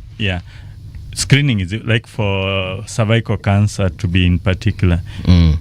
Women, we start with the vaccination. Let's have our daughters vaccinated, those who are from age 10 and continuing, with the HPV vaccine, because it's been found to be the main cause of this cancer. So if they are screened, then we are preventing almost 98% of those who would get. So in future, they will not get this problem. We are aware, people, the skepticism over vaccines that came after COVID. Some people are saying, these ones have, say, family planning drugs in it, which is not true completely. It is not true. Lately, people have been... I don't have the statistics, but people have been dying lately. So I don't know how true they are, the statistics about the deaths. But people have been dying because of stroke, cardiac arrest, and perhaps other pulmonary related diseases, right? And cardiovascular diseases. And this is now been attributed to vaccinations, not only just the COVID vaccine, but even the HPV vaccine. I don't know if you've heard those rumors within your circles, your professional circles. The rumors are there, but actually they are not true at all. We even had an MP. I don't know if you've seen that clip. Of a sitting MP, current MP in parliament, a few days ago, alikuja akasema hii kitu ifanywe investigation ya COVID sasa. Ifanywe investigation kwa sababu tangu COVID ikuje, the number of cardiac arrests and heart attacks have increased. So in a country where we believe in these things, in a country where we believe in what things? Number 1, superstition. Number 2, rumors. Number 3, zinatanga hizi vitu nazipendanga kuzitumia, conspiracies. Conspiracy theories. We are that country. So people should actually, because even for us in the medical sector, and we have our own the Kenya Medical Research Institute. They have looked into all these things. For example, the HPV vaccine, they have analyzed it thoroughly for a number of years, and they have even published and shown with evidence that it is very, very safe.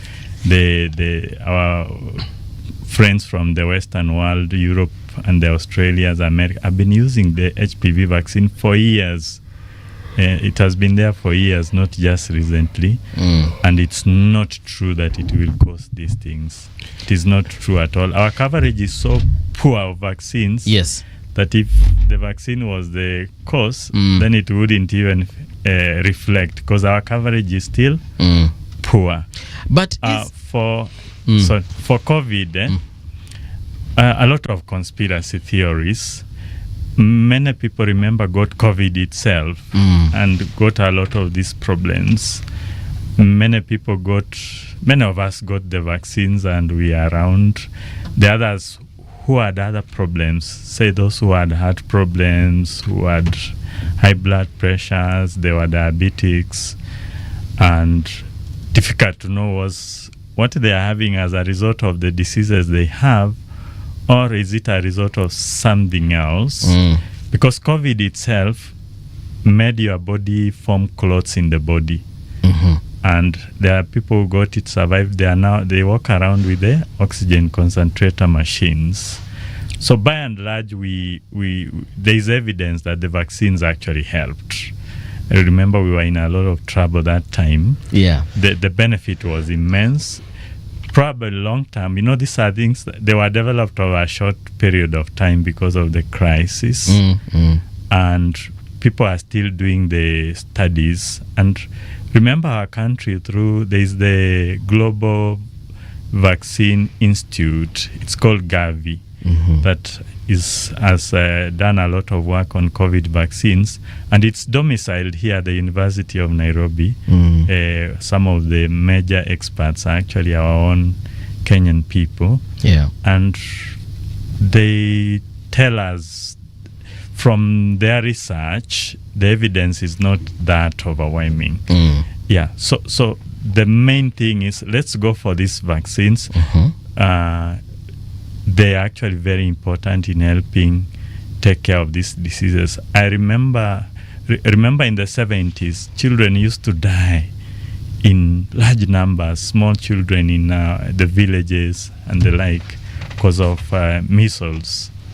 And it's when the vaccines rollout was extended and there was even coverage in schools, is when these things stopped. Now you hardly hear of children with measles. We are hearing it in the US because the guys in power don't believe in vaccines, so people have stopped taking, and their children are actually dying of measles, for example. So by and large, vaccines are safe. They are not as dangerous. You mentioned the MP. I guess I might not have the details, but this is somebody probably who had high blood pressures and other issues, and he got a stroke, which was treated here. No, forget the one who was treated and then said that the medicine wasn't. It was bad, no, there's a different one. It's just I'm forgetting the name because it's in the public anyway. I can mention him. It's just that I'm forgetting him. He said he called for an investigation into the vaccines that specifically Kenyans received. And he's echoing also what other African leaders have said. Like I said, we are a continent that believes in these conspiracies a lot. So he said people have been dying lately because of these strokes and these heart attacks. We know people are dying of other diseases for sure.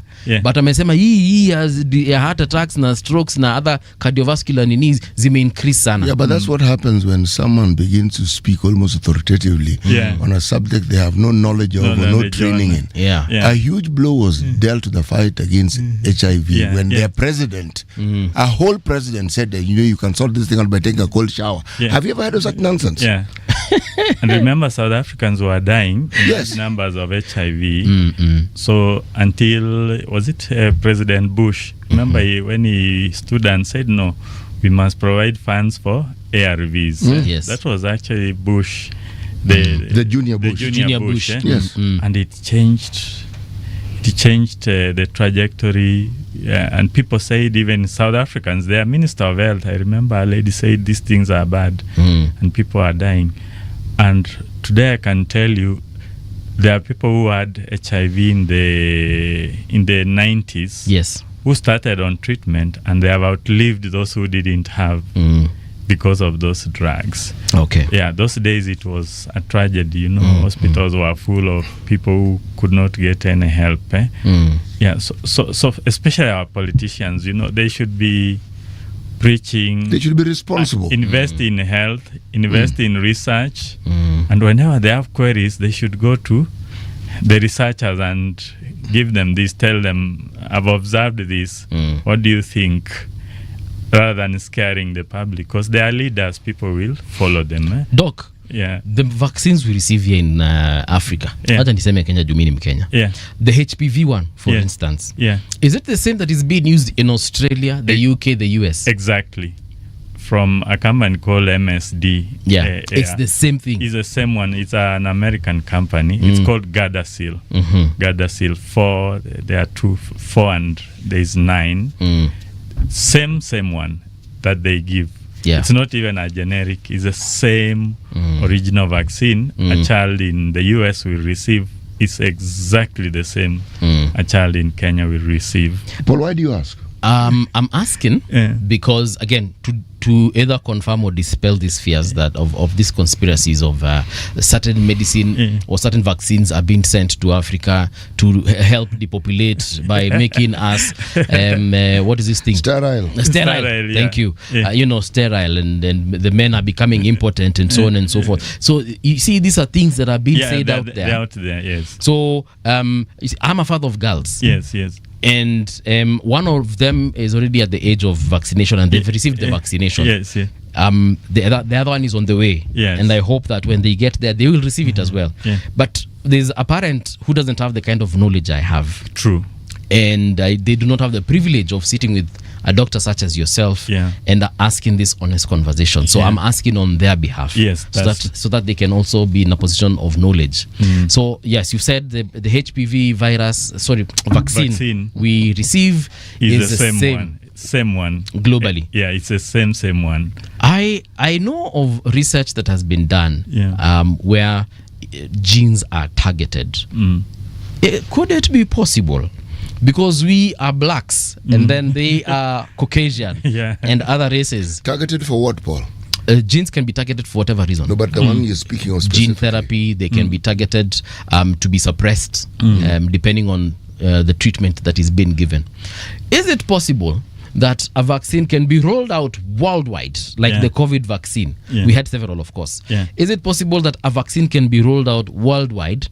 It is treating a disease or preventing a disease, but also within its mechanism of operation, it is targeting genes. For example, for us folks, the black gene, where it has a certain effect other than just prevention of disease, but has other issues where they might not be detected until it's too late. Yeah, actually, the one fact is we all have the same genetic makeup. The only difference is the skin color. Yes. So in terms of genes, it's not possible to isolate, say, for all blacks. For skin, okay. Yeah. All of us, whether the whites or us, the genes, they are more or less the same. These medicines and vaccines, like the COVID vaccine, you remember they used the DNA sequence. Yes. They study the virus, they see the weak point, and they target that weak point so that you make the virus less harmful or you kill it off. So we've not had that mechanism where you can give and then to target particular people. Races. Or to give, say, like contraceptives so that you reduce population. You remember there was some guys who disputed the tetanus vaccine that it has some contraceptives. Okay. There was some colleagues, doctors actually. Yes. They were, and when all the testing was done because they used the Catholic Church as a cover. So when the research was done, it was found to be a hoax. Yeah. Although they still said, "Oh, that report has been manipulated." Yeah, but it wasn't true. Yeah, it wasn't true. I think the benefits of all these things are more than any side effect that one will talk about. And vaccines are very, very mild. You know, now if you went and talked the converse, somebody with cervical cancer, let's take that for example. One of the treatments is we'll give chemotherapy, the cancer drugs. They have the worst side effects you can think of. The hair will fall off, these fellows The skin color will change. They'll vomit, they don't eat, the skin color, their blood level dips. It goes very low. Long term, even that fertility goes. Because you know it's targeting all parts of the body. Now that one will affect fertility properly. The one we are talking about. Okay.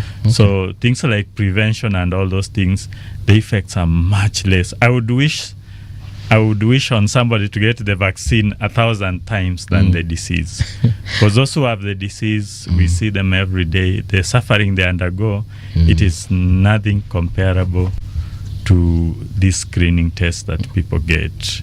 Whether it's, you know, men with prostate cancer, women with cervical cancer, the benefits of screening are so immense, they are incomparable. They're incomparable to any side effects one will talk about. How many gynecological or oncologists, do we have in the country? Now we have about 20, but the good thing at Kenyatta National Hospital and the university, we started a program of training where we are taking about 6 per year, and hopefully the numbers will now increase. Before the year 2000 and before the year around 2010, actually we had only like 2. Were you one of them? No. There's one professor who has now retired. There was one gentleman from Egypt. Unfortunately, he died during COVID. Yeah. So after this, now we started the training program, and it's helping to improve things a little bit. That includes, you know, the medical oncologists, the people who look after like the blood cancers and the like, those who take care of children. The numbers are low, so that what he mentioned, you'll find most of these people are in Nairobi. So you can imagine the patient in Lodwar. How will they travel to access this person and get care? Leave alone the accommodation and the like. Daktari, what would it take? How much? I know you're not a finance expert, but if you were to put a figure to it, how much would it take to build a center of excellence, a cancer center that would take care of, let's say we want to build one in the northern region. How much would we need to set up such a center? Because if you put, let's say, a figure like 2 billion. So you say you use like 500 million to train the personnel.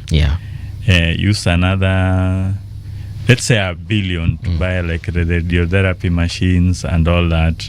Then the other 1 billion you use it for buying the commodities, the drugs, and setting up now the facility itself. Setting up the facility itself. So for the country, it's doable. So you've said about what, 3 billion? Say about 3 billion. That will come with a very good center. And you see, if each equivalent, sorry, Doctor, equivalent to what you've mentioned, for example, what we have in Eldoret, the Moi teaching, what we have at KNH. So 3 billion, we would have several of those. Actually, you'll even have a better center than those ones here. And I was going to say, you know, if ideally you should have a true one in each county. And say if counties are given like 16 billion every year. It's doable if they only dedicate one every year. So in 3 years, you have the personnel, you have the equipment, and people can be taken care of. The reason I've asked you that question is because we recently got this report. Kenya is losing from, remember, there's a time when President Uhuru said we are losing 2 billion a day. Yeah. So now we are losing 3 billion a day. That's a lot. So you're saying in 47 days, if we were just to stop the stealing and the losses and the wastages of this 3 billion, in 47 days would have enough money to have a center in each and every one of our counties. Exactly. Yeah. That is literally 1.5 months. Yes. We will have these centers to take care of our people. We'll have enough schools for the kids. So basically the cost of theft of public funds is so huge. Yeah. It is so huge. And you see, most of our people cannot afford to go abroad. It's the leaders who go, and they go at our cost because they are covered. You're They're right. covered with insurance. You're right. And they take the investments. I mean, that money goes to develop the health systems elsewhere. And it's doable here. But It's you know, that doable. it's interesting Yeah. when people talk about health tourism. Yeah. We have people from the continent of Africa coming to Kenya Yes. to get treatment. Yes. The same cancers. The same problems that our people leave the country to go. Them, they are coming. Yes. How do you explain this? Yeah, I think our leaders want to go and hide, but it is true that people come, and the investment actually in the other our neighboring countries is worse. You go to Ethiopia, they have to either go to India or come here. You go even Uganda, minimal investment. Our neighbors Tanzania are trying. You go to Rwanda, Burundi, DRC, there's basically nothing. Yeah. There you fall sick, you're on your own. Wait, Burundi hakuna cancer treatment huko? No, they have to go elsewhere. Cancer treatment is expensive. Yeah. Yes, it is. Burundi, I think Rwanda, they have only one center at the military, so you can imagine who accesses that. DRC, there is nothing. No, that big country with everything. Yes. Has nothing. With all the minerals they have. There is nothing. The mineral capacity of that country is like a curse. Yeah. Because a country that rich, Yeah. and what is corresponding, you would assume, is a very good life for the citizenry. Yes, It's the complete It's opposite. opposite, yeah. It's the opposite, unfortunately. So in Africa, we have done very little to invest in ourselves, in our lives, because this is an investment in our lives. Yeah. Very, very little. You know, Dr. The thing that I find interesting with healthcare is just one aspect with reference to Kenya. Yeah. Our healthcare seeking behavior. Because the how when you talk about the contributions that we make towards the problems we encounter in the health spectrum, what role would you say specifically for men? Yeah. Women don't have this problem as much as men do. Yeah. How much does the healthcare seeking behavior of men contribute to the illness, specifically with ailments like cancer? Yeah, because for men, we tend to avoid going to hospitals at all costs until we can't walk. We are literally dragged there. I think for the women, they have been socialized. They have to go to these antenatal clinics and all that. They have to take the children. So somehow, their health-seeking behavior is a little different. Yes. It's easy for them to go. But for us men, unless you are dragged there, we resist. We resist.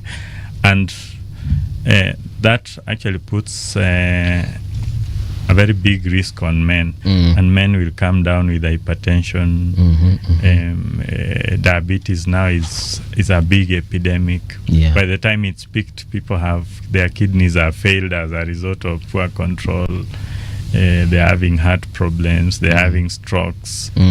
Yeah, so the health-seeking behavior it causes a lot of strain, because now people go to hospital and they have complications, which are difficult to treat. They are very expensive, rather than preventive, where if say somebody went and their sugars were high, they'll be given tablets and they are told how to adjust their lifestyle and that's taken care of, they'll never have a complication. Yeah. So they don't need hospitalization. They just need to take care of themselves, rather than you wait somebody who probably the money they have, they drink all of it, they don't go for care until they collapse one day. Then they are rushed to the hospital when it's expensive or when it's irreversible. Yeah, so health-seeking behavior, I think we have to change a little bit and start going for these screenings as much as possible. Is there a lobby or is there a grouping among individuals like yourself who are members of COGS?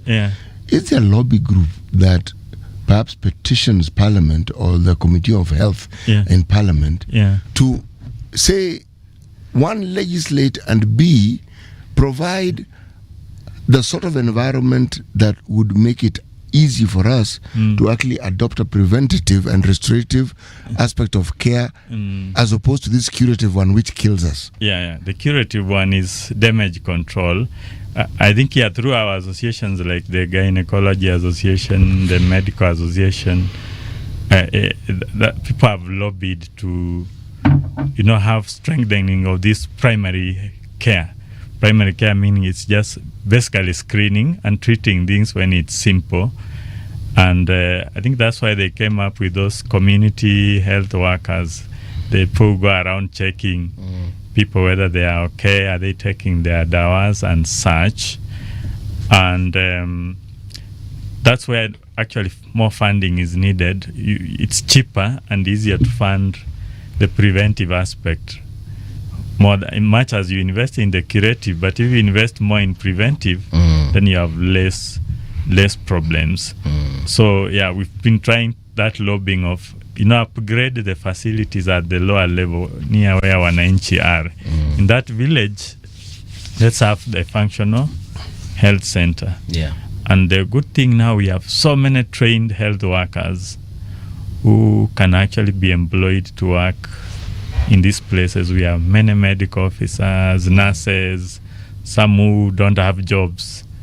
And if we deliberately adopted that, make sure each dispensary, is well equipped such that the day you go home, if you had a problem in the village, then you just walk to that health center and they have the things they need and you have the right personnel mix. I think we'll cut off these problems. Yes. Yeah, and partly, it will remove that fear of hospitals, because the only experience we have of hospitals is you have this very sick person, you dash to the big hospital, a very traumatic experience. They either survive or they don't, and all you encounter are very sick people. That is very scary. Why would you want to go back to that setup if you are not feeling bad? So the best way of countering that is now to improve those lower level facilities, so that the guy in the village, if he has a small headache, he can go to the dispensary and get checked and get sorted. If there's a problem, it's picked. If he is okay, then he's reassured. I think that's the way to go. How successful are these lobbying? How successful? What are the rates of success that the lobbying has met? Over time? Not very successful, because one, I think the number of people will understand they are very few. For example, if you look at the medical people in Parliament, they're extremely, you can actually count them 1 to 10 and they won't reach 10, because you need people who understand in the system to be able to make a difference. You see the way you have many lawyers in Parliament and wherever. So anything that is crafted is with the lawyers in mind. That's the kind of scenario probably we should have. If we have a good enough number, fairly well educated people in Parliament, without vested interests, because they are the ones who allocate the resources. So I agree with him entirely. A lot of lobbying still is needed. We are not yet anywhere close to where we should be. There's a concept, Daktari, that I came across in the field of HIV. I worked in that field for very many years. Yes. We refer to it as task shifting. Yes. There was this problem of people in the rural areas who had a decision to make when it came to going to the clinic. The same resource they needed to buy food. Yeah. It's the same resource they need to do everything else in their lives. They take care of the So children. now, going to hospital was going to be very low in the priority list. Yes. But the question was, they want trained clinicians in very many of these so-called even dispensaries at the village level. So how do you ensure that this is not complicated, that this patient who is HIV positive actually gets their drugs? Or you find there is a dispensary of sorts, but there's one nurse. And the person who is helping them is somebody whom they've trained to help them. It's not even dispensing. They more or less count the drugs as should be given, put them in the requisite envelope. Yes, drugs and go. Exactly. Meaning, instead of waiting for the patient to come to you, a method was devised where we now went to the patient. To the people. Yes.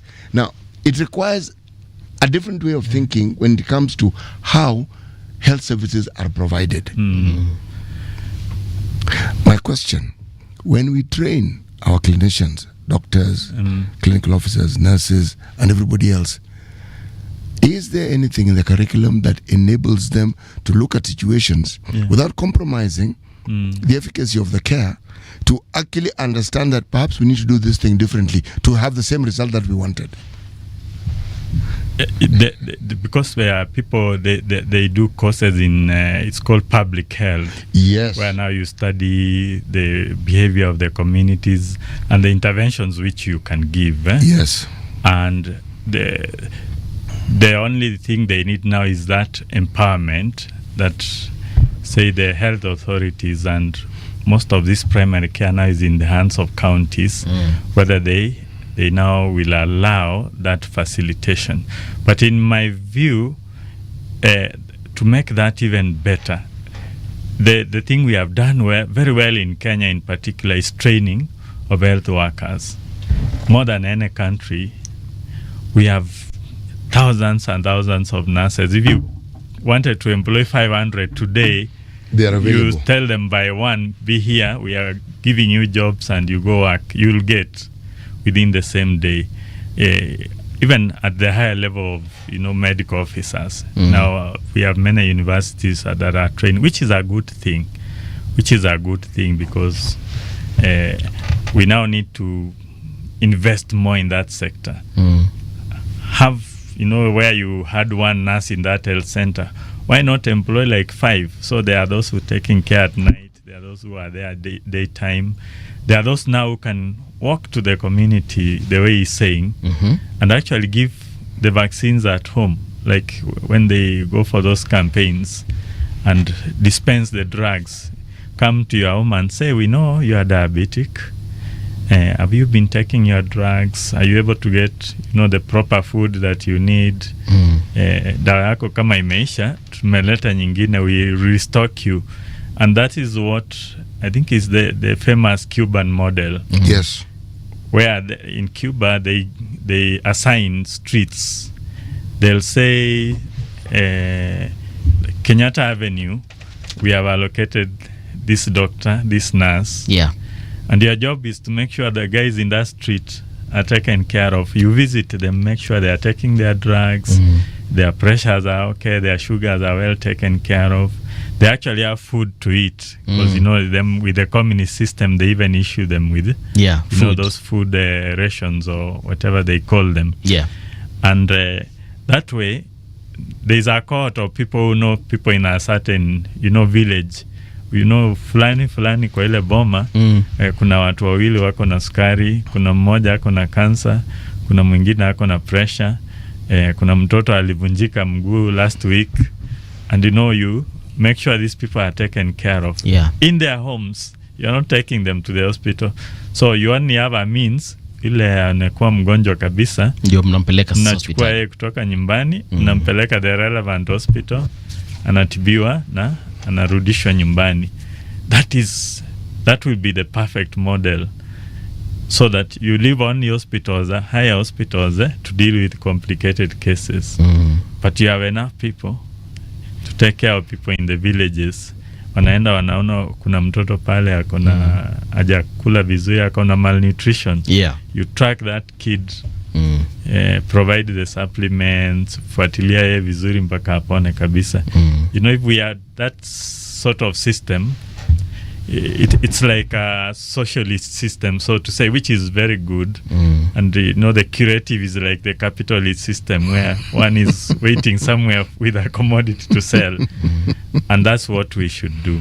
Okay. Have a very good curative system to take care of the inevitables, but put more resources in preventive for people in their where they live. It also demystifies healthcare. Yes, yes.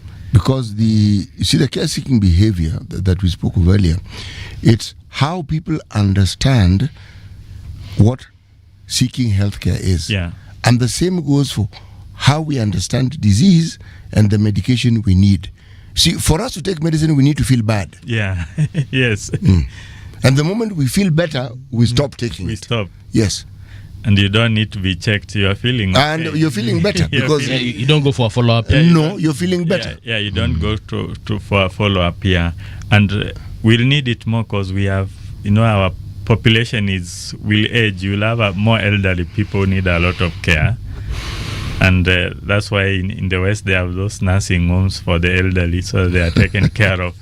But in our setup, we have that system. You know, we'll take care of these elderly people very well. Daktari, consider the elderly people are few. Yeah. I'm speaking on their behalf here. Yeah. I'm heading there very quickly soon. Imagine when this population we refer to as Gen Z become elderly. Yeah. How many will they be? There'll be many. Yes. Yeah. And that service will be critical. Yeah. And they'll have very little support from even their children, because their concepts are Completely different from the way I will take care of my parents. Yes. I view it as a responsibility. Them, they will not have that feeling, so you will be on your own. Utakwama msolo. Daktari, I had a question. How often should a lady go for cervical cancer check? Yeah, actually, we advise at least once every year. Just once. Yeah, if they do it once a year, we are good. And we because this cancer develops slowly. Yes. It can take years from, you know, if you screen somebody today and they are okay. Yes. You can almost Next year, say same time. You can get them 3 years later, and you can almost bet they'll be okay. So we say if they do it once a year, that will be good enough. And you know, as even people have been trained, even nurses can do this screening at the lowest level. They can be able to do this if they are given the necessary tools. So a gynecologist, even if not an oncologist, is able to detect this cancer. Yes. Even nurses, they can do that examination in the health center, wherever. Then when they detect those with a problem, they can now send them to where they can be treated. How much does it usually cost to have a cervical cancer screening? The screening at most, say about 2,000. Yeah, but there are tests which are much cheaper, which can be used at the lower levels, which can cost as low as 200 shillings. That's just consultation fee? No, just the examination. Or the literal test itself? Yeah. And it's been shown to work actually very well. Okay. So once a year, 200 bob, between 200 to 2,000 bob, you can actually know your future. Yes. Your health, rather. Okay. Interesting. That is, I think, that is where we need to start. That is what we can do from this level. Yes. Serikali policy. Yeah. Do you folks from COGS, do you sit somewhere where you actually advise the government on some of these policies? Yeah, and the policies are actually there. We have just like in any other sector, we have among the best policies. They're in the shelves. They've not been implemented. It's implementing them. That is Zinakula tu vumbi. Zinakula vumbi. If we were to follow them through, yes, we will have a very, very good a healthy nation. A healthy nation for our people. Thank you so much, Daktari. That is Dr. Mukomba Alfred. He's a gynecological oncologist and also is a member of the Kenya Obstetrical and Gynecological Society, aka KOGS COGS. Asante Daktari. This is where we take a break as far as this conversation is concerned, but tunakukaribisha tena. Hizo policies umesema zinakaa kwa shelf, zinakula vumbi. Ningependa kujua ni kama gani hivi haichukuliwi maanani, tuone kama tunaweza ita yule anaye simamia hayo mambo, the CS or the PS in charge of this one. This policy by doctors COGS, mbona mje implement? Maybe we'll have a clear answer. All right, thank you so much, Daktari. Karibu. All right, thank you very much. Generation, the sound is fine. Pump it up, turn it high all the time. Let the music move you, let's sway. Radio G's got your jam all day. Radio Generation, the home of urban soul.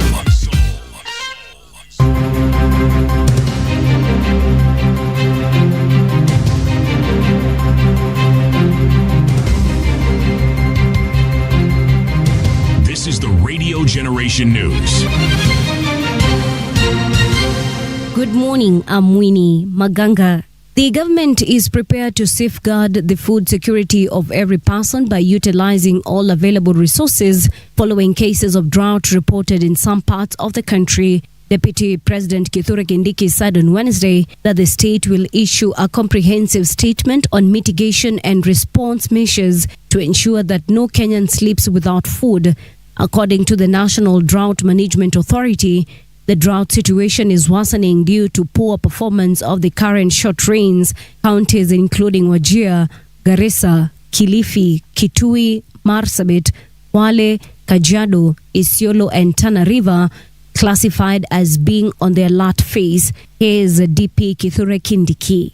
His Excellency the President has directed that we meet within the next 1, maximum 2 days as the national disaster preparedness infrastructure of the country, which brings together the 2 levels of government and other stakeholders, and therefore in the next 24 hours we'll be issuing a comprehensive statement on the mitigation and response measures that we are taking to make sure that no Kenyan sleeps without food. Officials have issued a stern warning to traders in Garissa involved in illegal sale of petrol. This comes after a surprise multi-agency crackdown on illicit fuel operations in the county. Garissa County Commissioner Mohamed Mwabodzo led the security teams alongside officers from the Kenya Revenue Authority and the National Environment Management Authority in dismantling makeshift fueling points in the Burbuis area suspected of selling illegal petrol. Mafuta haya yanauzwa kwa bei ya chini sana kwa sababu kule yanatoka hajalipiwa ushuru, na ni biashara ambayo tunaikemea vikali, na ni biashara ambayo haitaruhusiwa kamwe kuendelea katika nchi hii. Tunawatahadharisha wale ambao wanaleta mafuta hayo na kuyauza katika kaunti hii ya Garissa, hata huko vitongojini, kwamba yeyote mwenye kupatikana na hatia hii atachukuliwa hatua kali za kisheria na ataweza kushtakiwa. Mombasa County Police Commander Peter Kimani has announced new safety measures for the county's beaches ahead of the festive season, including a mandatory clearance of the ocean by 6 p.m. Speaking on Wednesday, December 10th, he said the measures are intended to ensure safe celebrations amid an expected surge in local and international visitors. Kimani added that security agencies have enhanced surveillance and coordination on beaches likely to draw large crowds.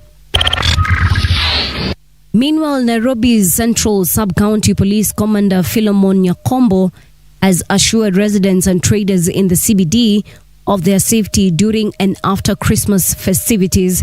Speaking in Nairobi, Nyakombo also confirmed that 2 suspected thugs were shot dead on Tuesday after allegedly robbing a businessman of 300,000 Kenya shillings. These people have done this so many times. We have members of the public who have identified them.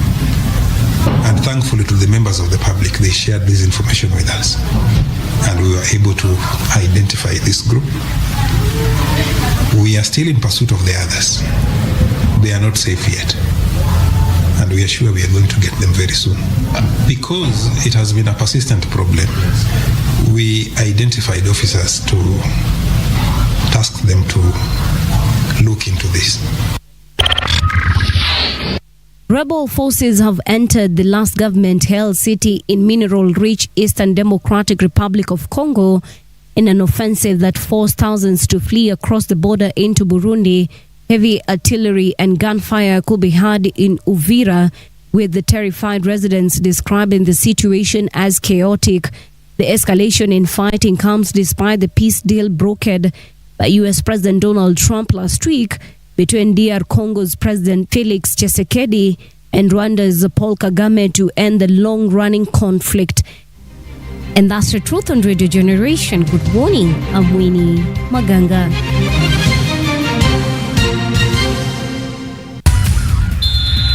Sports on Radio Generation. Good morning, I'm Samuel Otieno. The Liverpool forward Mohamed Salah is a target for clubs in the Saudi Pro League, confirmed its chief executive Omar Mugargal. The 33-year-old was left out of the squad that travelled to Inter Milan for Tuesday's 1-0 Champions League win after publicly falling out with manager Arne Slot and the club, following Saturday's 3-3 Premier League draw at Leeds. Salah said he has been blamed for Liverpool's poor form and his relationship with manager Slot had broken down. Mugabel said clubs in Saudi Arabia are keen to sign the Egypt international. European champions Paris Saint-Germain failed to break down Athletic Club but remain well placed for Champions League progression. Luis Enrique's side are third, although 1 point inside the top 8, while Athletic are 28 and in danger of elimination. PSG dominated the game at San Mamés and had most of the clear chances without beating home keeper Unai Simon. Fabian Ruiz fired 2 good chances over the bar, with Simon making good saves to deny Seni Mayulu on either side of halftime.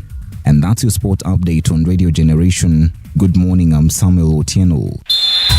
Sports on Radio Generation.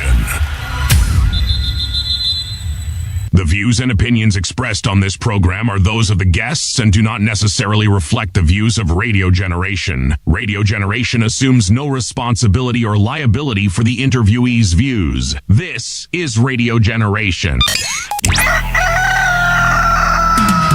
In the beginning, there was morning radio.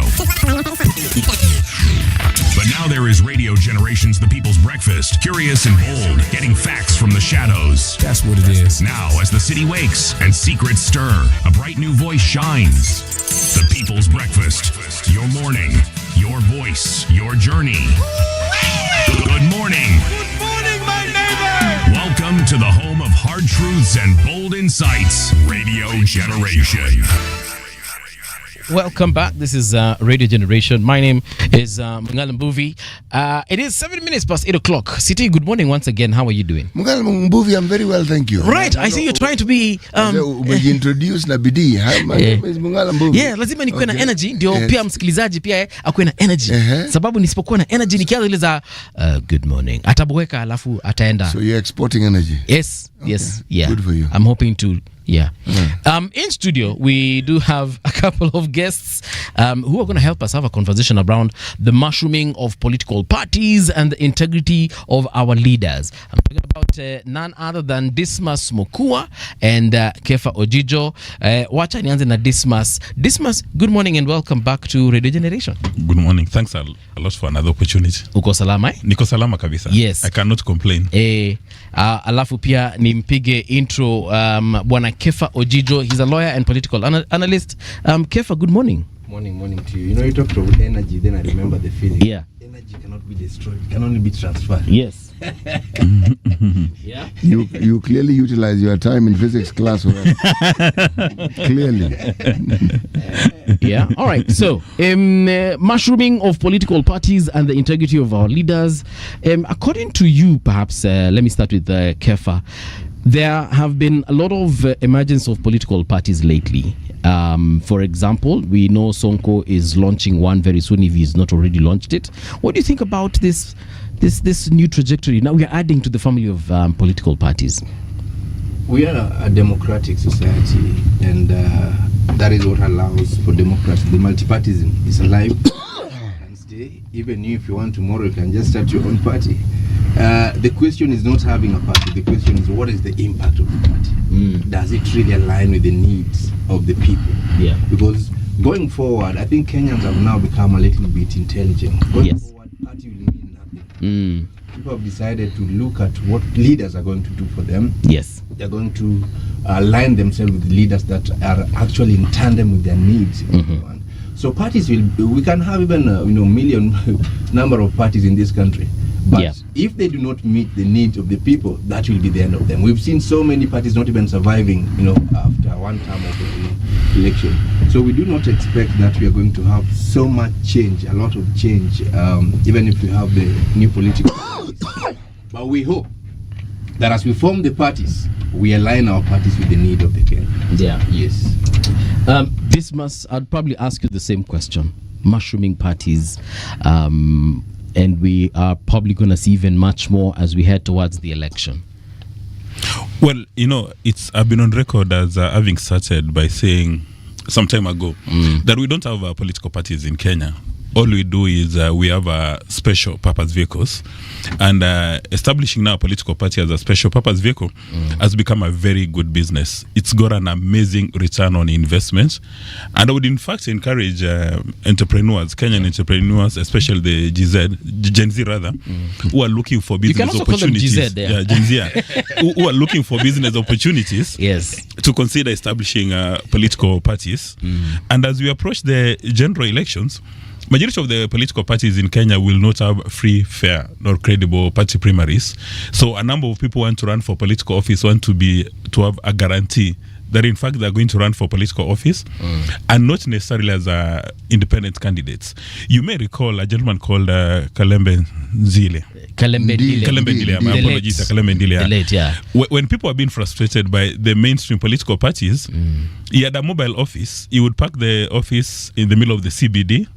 You would go there, you give him some money, and then he gives you a party nomination. And the party nominations are not controlled by anybody. So you can determine for MCA it's going to be, say, 100,000. So can you imagine if you get 100 people who want to be MCs on your political party, that is 100,000. And then for all the elective positions, say for the presidency, so maybe about 5 positions.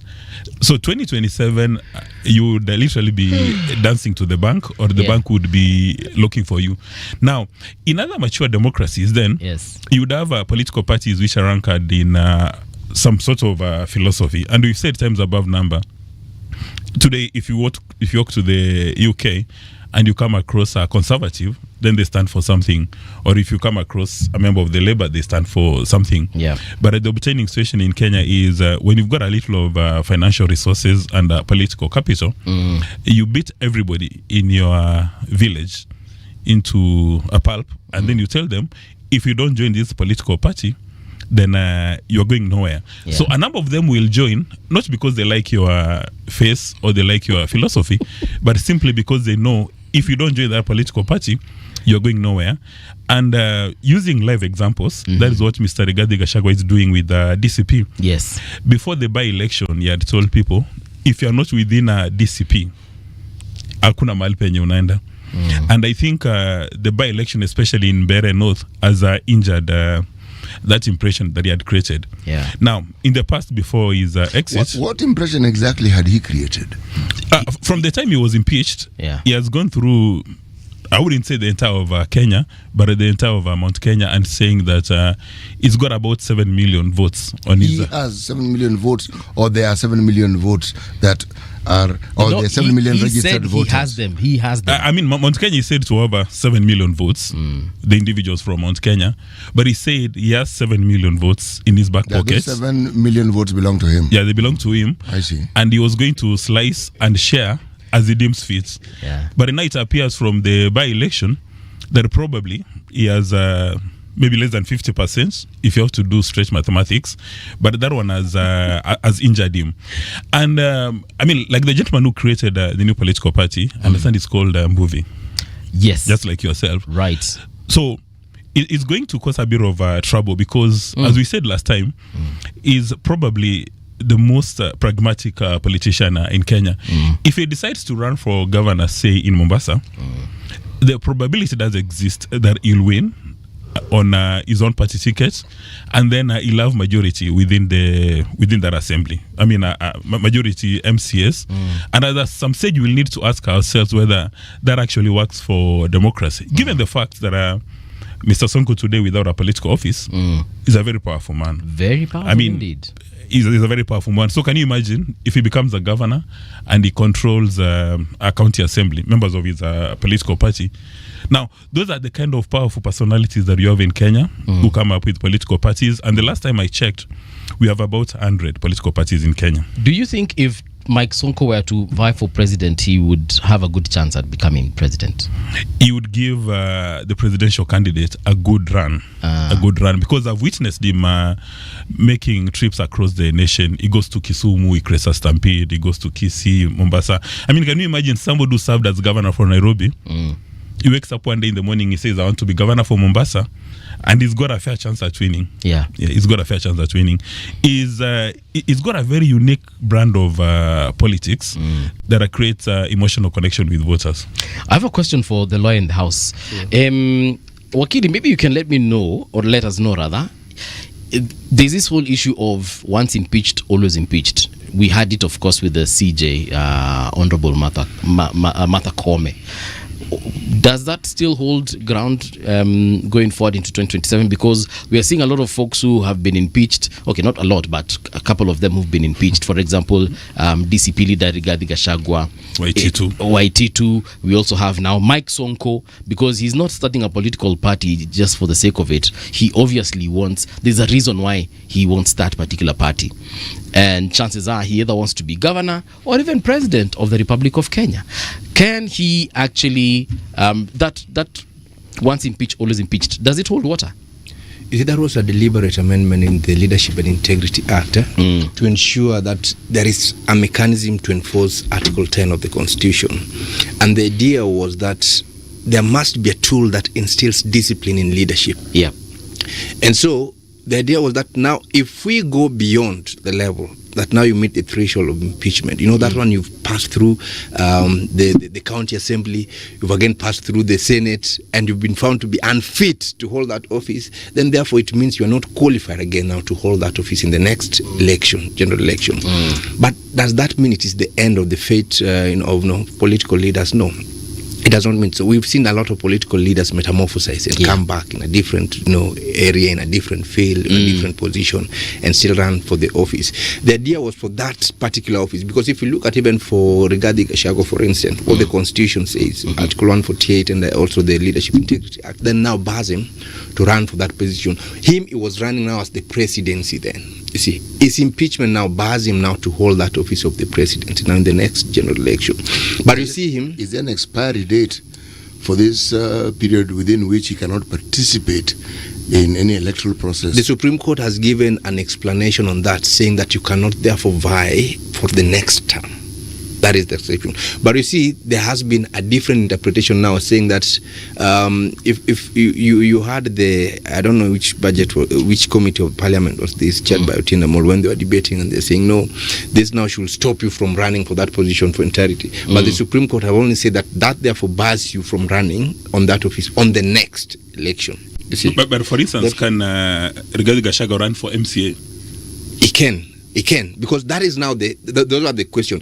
Does it bar you completely from a political office, or it bars you in that position? And the Supreme Court therefore went ahead and stated that when they sought for advice or opinion, that it bars you on that particular cadre where you are, like for instance the presidency, to run for the next office in that position. So that is the clear position of the law which we have now. The Constitution does not bring it out clearly. The Supreme Court has explained it that it has not been challenged. So we assume that therefore remains the clear interpretation of speech, unless there will be any other interpretation either by the Supreme Court deviating from that. Then we take that now to be the clear position. But you can see Rigathi is also amassing numbers, saying him he will run as the president.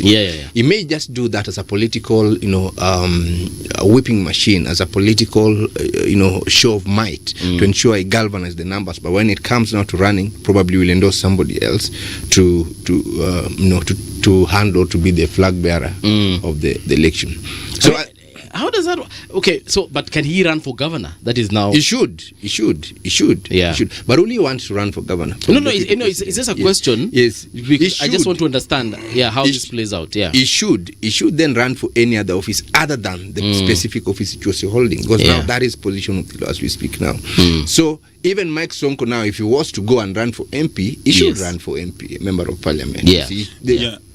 I think maybe a clever person also needs to go back to the Supreme Court so that we get clarity. Because when you speak to some other scholars, they say that once you've been impeached, you can't run for kissed by public office. Because impeachment is a confirmation that you lack integrity, that you've assaulted the Constitution. Then why should you be given a break of a couple of days? I mean, unless you are a Catholic, you're going for penance, and then you take. Why should you run for office again? Because the ills that Mr. Rigathi Gachagua has been accused of are heavy. One of them is assaulting the Constitution, about the issue of tribalism, the issue of shares. And one would have expected that after being impeached, he would actually go back and do a self-reflection. But you recall a few days ago when he said that all the elective positions are now within the space of DCP in Nairobi. And then now you begin to wonder that if you're a man from Western Kenya and you're domiciled in Nairobi, does that mean that you have no agency? You cannot run for political office? I mean, you recall again a few days ago. And I think Mr. Rigathi Gachagua is the high priest of misinformation and disinformation. He claimed that the way the Safaricom deal is being done is mischievous. And then I recall a journalist asking him, so in your estimation, how much should the Safaricom share be going for? He said around 74, 84. And then akauliza, so how much is it trading today? He had no idea that it was trading around 28.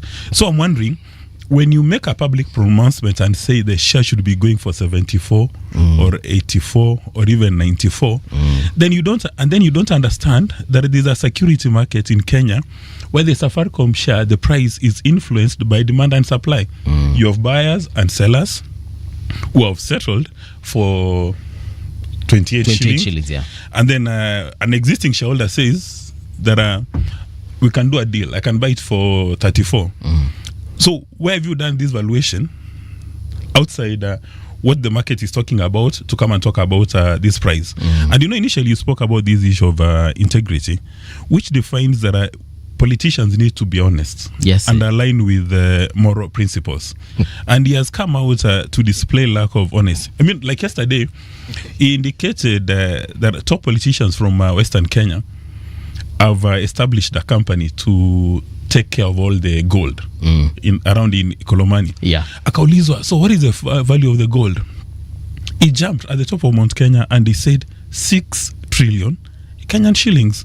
So akaulizwa, how did you come to that this valuation? Value? 6 trillion. For majority of Kenya, maybe apart from lawyers, you cannot even socialize with anything more than 1 million shillings. Yeah. But for him, it's already gone to 6 trillion. And telling people in Kakamega to resist till it takes office. Yeah. You see this kind of misinformation and disinformation that makes people lose trust in public leaders. And in part is the reason why when politicians speak and they're coming up with manifestos and they're making promises, people roll their eyes. But Dismas, he's not the only political leader who exaggerates or perhaps underplays facts. Even the president. Yeah. When he was giving a state of address, you notice a lot of things were, either out of context or were exaggerated or were unfactual. It is a political statement. It is obvious. When you wanasema kila mwambangoma huvutia kwake. You see, when you're in a political space, you must make your opponent look as bad as possible. Use any word. Exaggerate how they're they're underperforming, how they've not, you must appear to be the only person who is going to save these people. So how do you save us without first telling us that the person who is leading us now is in a mess? That is what he's doing. But is it working? It may not work so much to the elite, but what about the people down there? It's really working for them. And that is why I was even saying... And they're the majority. And they're the majority. And that is why I was even saying the UDA should not boast even on the outcome of Mbera, because you could even look at the margin. But look at the number of resources and the manpower that was put in that ground at this point. So then you reflect, and that was not a DCP candidate, also to be clear. Yeah. It was just DCP supporting them. You ask yourself, will that resources and the manpower and time and everything will be available in 2027 when everybody is campaigning in their own, in their state, in their constituency and whatever? I don't think it may be so. So they should not take that as a win. They should actually be worried that margin is not what they can count as a win. So does it mean, therefore, that Rigathi Gachagua is making inroads in Mount Kenya? Yes. Actually, he is making inroads in the country. That we are discussing him for this length of time. Exactly. If you notice, I never discussed the man for a very simple reason. He's one among very many politicians, but he has deliberately made a point of making sure that he's heard at every instant. Remember, for a politician, publicity is publicity. Whether somebody is saying that he's making up things, it's him you're talking about. Whether people say that he doesn't know what he's talking about, he's still being talked about. The late Raila Odinga has the opposition or those who oppose him to thank predominantly for his fame. He had done very many wonderful things. He had made many mistakes, but those who opposed to him talked about him every single day. So there was no time he was ever outside the conversation. Rigathi Gachagua may understand this because he seems very determined to be talked about at every instant. Now,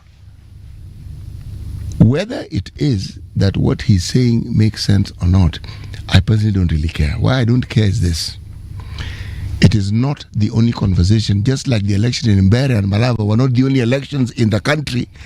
And we, the media, made the entire country focus on these two places. And then we even curated a conversation of how this is going to influence the outcome of 2027. How on earth can two elections actually influence the elections of an entire country during how? How is it possible? And in fact, sorry. You see, we may not like him much. Personally, I equally don't like him. But let us be, there's something about this man, Rigathi Gachagua. From a one-term MP to a deputy president, and now out and still controlling the opposition. Ideally, the leader of opposition right now, as you speak.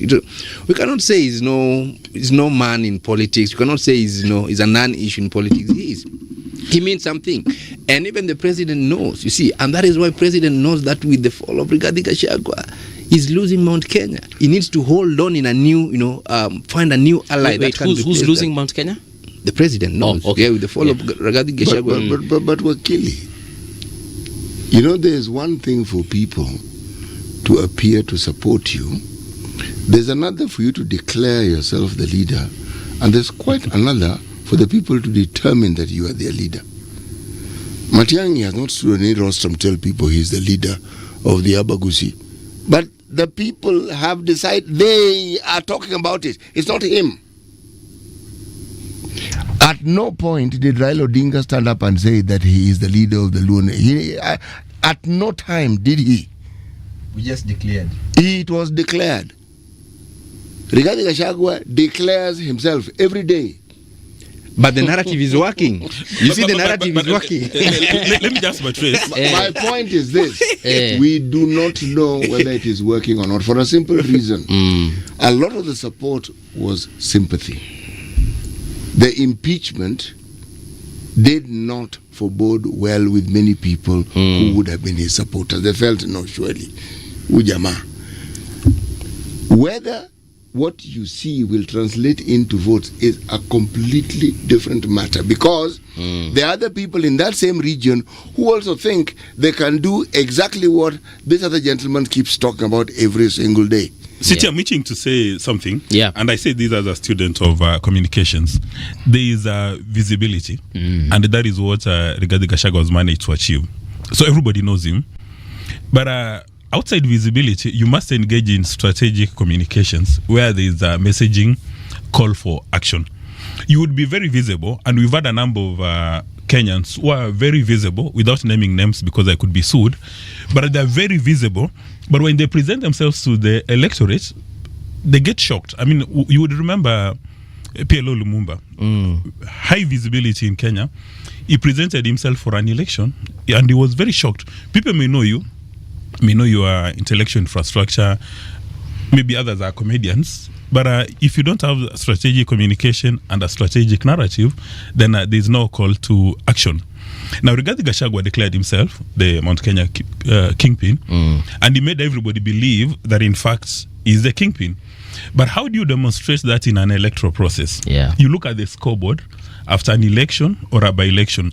So if you go to Mount Kenya and you declare yourself a kingpin, then the candidates you're supporting, whether they're in your party DCP or whether they're in DP, the moment you bless them, unaweka mkono kwa kichwa, then they should win. If you go to a place called Kisii, and City Muga has made that statement, there's a feeling that Dr. Matiang'i is going to be a strong presidential candidate. And he's attracted so many people to support his candidature. There's the former cabinet secretary called Ezekiel Machogu, who pitched tent in Kisii. And all candidates said to be aligned to Matiang'i won the by-elections. So when Matiang'i comes to Nairobi for the next meeting of the United Opposition Leaders, when he walks into that room, he comes with some credentials. There is candidates that is supported, although not necessarily from Jubilee. Right. They won. But when Rigiji comes in, he will make an excuse and he says that DCP did not have candidates. But we remember he woke up early in the morning having a cup of tea in homes around Mbere. Was that not a campaign? It was a campaign. If you go to Malava, the candidate supported by Musalia Mudavadi, Ndakwa, won. I mean, he won the election. Okay. And even for the first time, you saw Musalia Mudavadi, Wetangula, and Oparanya campaigning for a candidate. That gives him political capital. In fact, if the Mbere candidate for UD had won, right now people would be writing political obituaries for Professor Kithure Kindiki. They would say, wait a minute, this is your village and you lost an election. However, because we've been around for a long time... Mbere is not his village. I mean, when I talk about village, I really not his mean backyard. Now, we've been in this town for a long time. To now politicians behave after elections. Again, at the risk of not being given a visa to go to the US, just before the US presidential elections, Donald Trump said, if I don't win this election, it's not free, fair, nor credible. But after you won, he said this is among the best elections from the time we attained independence. So, for DCP and the candidates who lost, or the United Kenya Opposition and the candidates who lost, they'll say, we did not lose. Look at the state resources that were deployed. Look at the money which was flowing. But what does the scorecard say, or the scoreboard? That the DCP candidates or people that Rigathi Gachagua supported were walloped. And in my view, that is why a gentleman called Kalonzo Musyoka, who people at some stage underrate, and he's got a very powerful team behind him. People like Thaddeus Nzaiba, an engineer, a very solid guy, Edith Nyenza, very solid personalities, and also Dr. Matiang'i.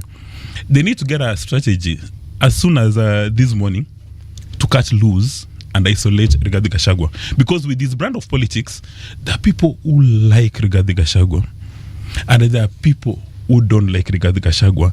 Now, continued association with Rigathi Gachagua may cost Kalonzo Musyoka and Matiang'i the political capital and compromise their upward political trajectory. Question, Doctor. No, it's okay. It's okay. No, call me Doctor. All right, so okay. So, why would it cost them? For instance, Nairobi is known to be cosmopolitan. Nairobi, excuse me, Nairobi is cosmopolitan. It's not known to be. Thank you very much. You've buttressed my point. Nairobi is cosmopolitan. Yes. All Kenyans from Mosocho, Elwak, Mombasa live and work in Nairobi. And now we are told that I'm going to be very careful with my language. You vote where your abolition facilities are located. So like for you come from Murang'a. No, this guy comes from Kitui. Yeah, you come from Kitui. I hope you are a registered voter in Nairobi. I'm a registered voter. That's all that matters. Ojijo, I hope you are a registered voter in Nairobi, so that during elections, we don't see people going to Kisumu, people going to Kitui. then you don't elect people in Nairobi, then you come back and Let me complain. ask you, why do you have these dictatorial tendencies? Why He has said, I hope. He has not dictated. Those are tendencies. Why? No. Why can't you vote anyway? The way you want Amesema tu, I hope. we have an entire bill of rights that ensures that we have this right. Now, Ojiji has got Yes, his this office. must come in to tell us what we should do. No, I said hope. You should have told me hope is not a strategy. Ojiji has got his office in Nairobi, in Mbuvi. Yeah. Well, I hope that we are in Nairobi. So Yes, we are. you are here in Nairobi. Hope is a strategy. Yes, yeah. So you're in Nairobi. So you must cast your ballot. And then Rigiji says, wait a minute. Nairobi, out of 17 out of the 18 seats, have been carved for DCP. Yeah. And we know that DCP, I mean, we know the origins of DCP. That it tells ODM it was nice doing business, Wiper it was nice doing business, all these other political parties. How is a normal Kenyan supposed to interpret that statement, knowing very well that Mr. Rigathi Gachagua is not your normal politician? People swallow his lies. Somebody like Zungu, Hook, Sinker, all those kind of Which things. politician do you know of who doesn't lie? Most of them are said to lie, but there are some lies which are nice packaged. That are, when we were growing up, we used to take malaria queen to treat malaria, and if you had no capacity to swallow, it would be coated with sugar. So you take a very painful pill, but you don't even know that you've Or consumed dipped it. in some honey. Kitu kama hiyo. Yeah, kitui honey. Yeah. Now that is the same thing that Rigathi Gachagua is doing. He lies with a bold face. And people will believe what he's talking about. And the fact that he had been a deputy president, when he comes, he tells you, I know what is happening at State House. How many Kenyans have gone to State House? I have no idea. But when he tells you, I know what is happening at State House, I know what is happening at the cabinet, probability of believing him is quite high. Very high. Yeah. And that is what makes him occupy a very unique position in Kenya. And again, one needs to give him credit. Because out of the politicians in the opposition, I doubt whether there's anyone who has guts, capacity and competence to speak the way Rigathi is speaking. Does that require guts, really? Yes, it requires guts because if you're a softy politician, you will tiptoe around the issues. You are saying something. For me, what I think, in politics, politicians who survive, you're either cold or hot. You cannot be lukewarm in between. Rigathi Gachagua has been the deputy president. And when he talks with authority that I know what happens there and this is the position. But Kalonzo has also been the deputy president. But we don't see him coming out with authority and say, I know what happens there and that's the position. You see? And that is what I was saying, that why do then people tend to believe what Rigathi says? Is it because he was a deputy president in the current government? It doesn't matter. Kalonzo was two governments before. It doesn't matter. The government structures are almost similar. How it happened. They should be knowing what happens at the cabinet, what happens in the government structure. He knows. But we do not see that authority. I think that is why most people do not find, even if he says Kalonzo, do not find Kalonzo to be so suitable. Because you can't tell whether it's hot or it's cold. It tends to be, we want to know. In politics, you are either here or not. We want to know which position you are taking. You are expressing the sentiments of the region you come from and the way in which people deal with such matters. But you want somebody who comes out strongly and who people we know. A leader must give us a direction. Where are we going? But you see, Kalonzo is a proven leader. That party of his is a proven party. Proven in this sense. Every electoral cycle, we see the number of people who are elected on that party ticket. From his community. No, he has other people also who get elected who are not necessarily, there may not be many, but they are, believe me. Majorly from his community. They are. No, let me ask the point I'm trying to make. This gentleman that you're determined we must discuss this morning. No, Mokwa is the one who produced money. He has not been proven yet. Which is true, I agree. He has not been proven yet. But he's proving his position himself. Yes. He's taking a stand. But okay.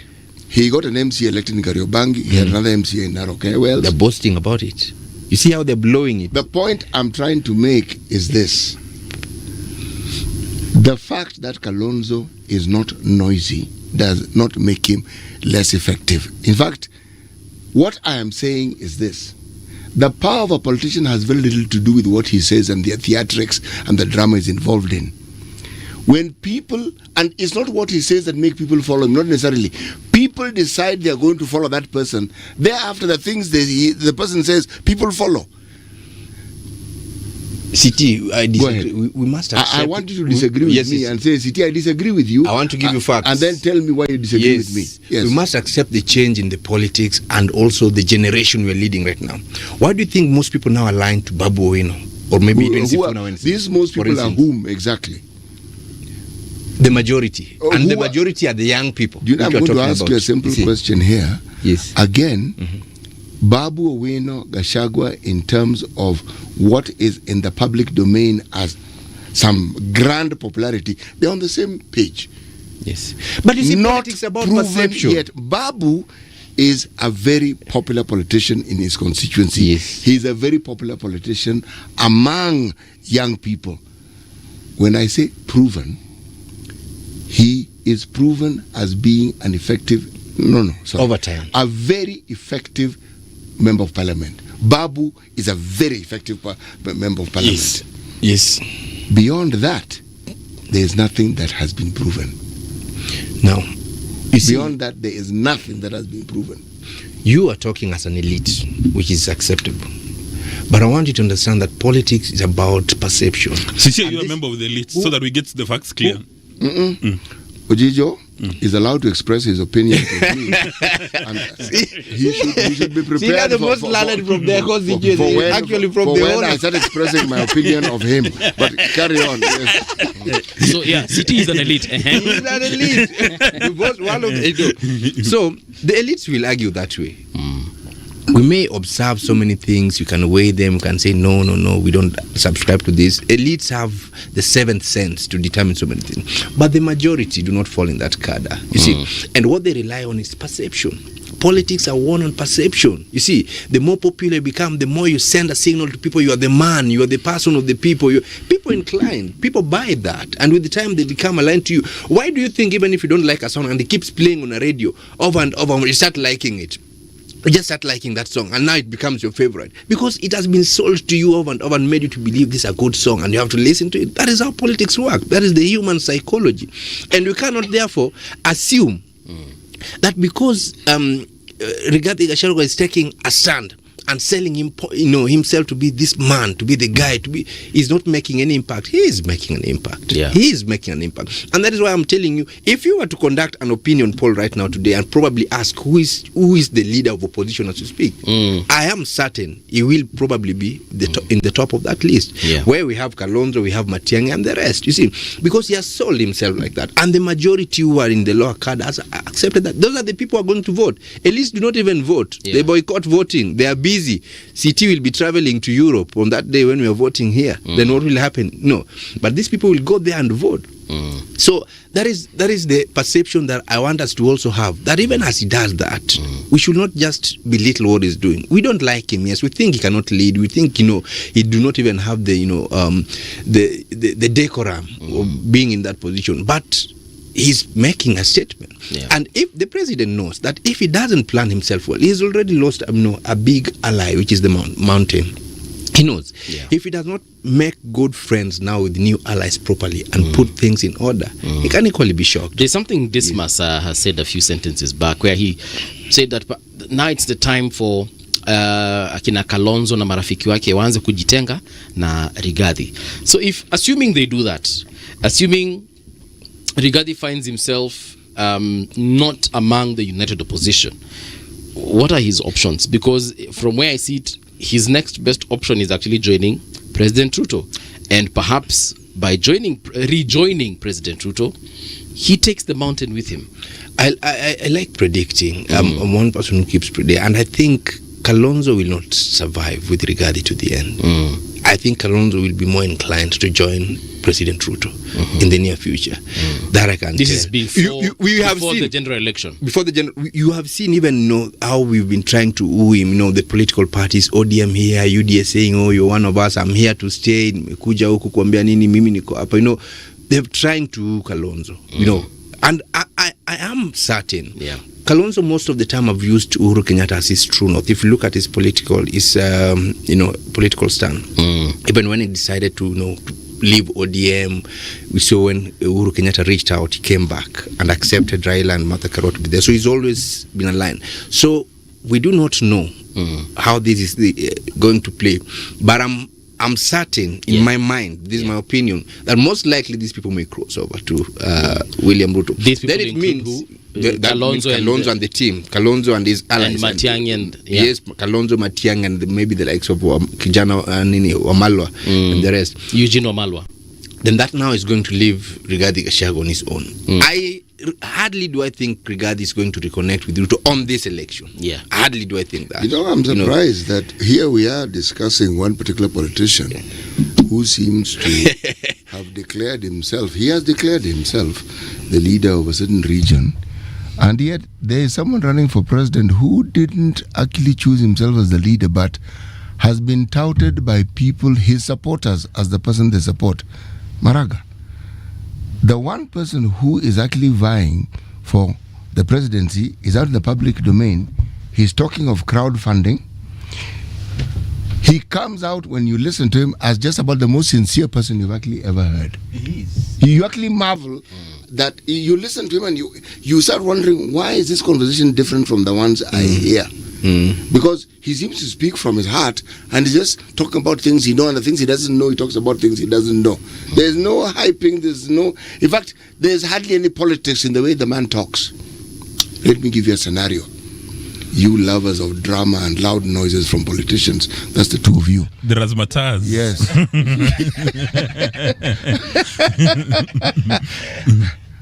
What do you think? I'm using Paul's way of discussing things. Paul normally presents some really improbable scenarios and then asks your question about it. So I'm about to present a very improbable scenario. You're using the Paul Mungala movie theory of communication. Yes, You must have gone to St. Mary's Yala. Yes. The Nairobi school. St. Mary's Yala is here. But you see, CT. The question. Okay, ask me the question, then I'll tell you what. I'll present what it is I want to present. Ask. No, I was trying to probably answer that. Before asking. What was... I thought you had asked us already. No, I've not asked the question. Okay, please ask. Proceed and let ask. me present the scenario. Okay? What do you think would be the impact if Kalonzo and a few of the people he has, if you throw in all these wannabe presidential candidates, you throw in Jimmy Wanjigi, you throw in Wamalwa, you throw in Kalonzo, Rigiji is a wild card, okay? By his own statements and by the things he says, but I don't take the things he says as face value. Those are just the gymnastics he does to maintain whatever visibility he wants. What if these people decide to front Maraga as their presidential candidate? What do you think would happen? Well, I'm going to respond it from two perspectives. There are the two. First of all, I come from the same nation as Maraga. His candidature has not elicited the kind of support one would expect, even from an MCA. In theory, he's a very, very good candidate. That this is somebody you may want to have as a head of state, and he falls in the category of Peter Ken and Professor James Kiapi. You've had a number of scholars, intellectuals to give you a strategy on how you are going to win, but we have not put on the shoes of Amura or Wanjiko and Alima. What are they looking for? Now, again, as a student of applied politics, you are not going to win any political seats without a bit of persuasion and a bit of razzmatazz, and without mobilizing your community. Because in Kenya, the building blocks for any electoral victory is, first of all, you must beat your community into a pulp. They support you. And that is why I said earlier on, people are looking at Mwai Kibaki and saying, this gentleman, he likes sitting on the fence. And then at some stage, you will say not to have the charisma. At some stage, you will say not to have the killer instincts. But at the right time, when he aligned all his ducks into one issue, he became a president. And that is why anybody who underrates Kalonzo Musyoka today will be doing that at his own peril, because he has demonstrated capacity and competence to mobilize his people. Now, for Maraga, why are you asking yourself a question, the one which is different from the one I asked? Then answering it. No. I'm not answering that. The gentleman called Maraga, from where he comes from, And you know, from where we come from, that part of the world, you begin to test your prowess on how you are treated at a funeral. When you go for a funeral in Western Kenya and people do not even recognize you, they don't give you a standing ovation, they don't even notice your presence. When you start talking, people start heckling you, whether they've been, whether they're goons who've been given instructions, then you need to go back and reflect. However, if he meets the bare minimum, Maraga would be very good during the presidential debates, that he can afford to take the other candidates and, you know, give them a run. But as far as probability of him winning an elective position is fast approaching zero. Did you say you're a student of applied politics? Yes. Continue being a student. Of applied politics, yeah. Yes. Probability of Maraga becoming, even for MCA, is almost zero. At MCA? Yeah. Because you see, you can look at this politics from a theoretical perspective, or you can decide to go and see where the rubber meets the road. Like, for instance, look at a gentleman called Donald Trump. Yeah. He said to have done all the wrong things and say that I can even go to the New York, shoot someone, and people will vote for me. I mean, you saw the things he was saying yesterday about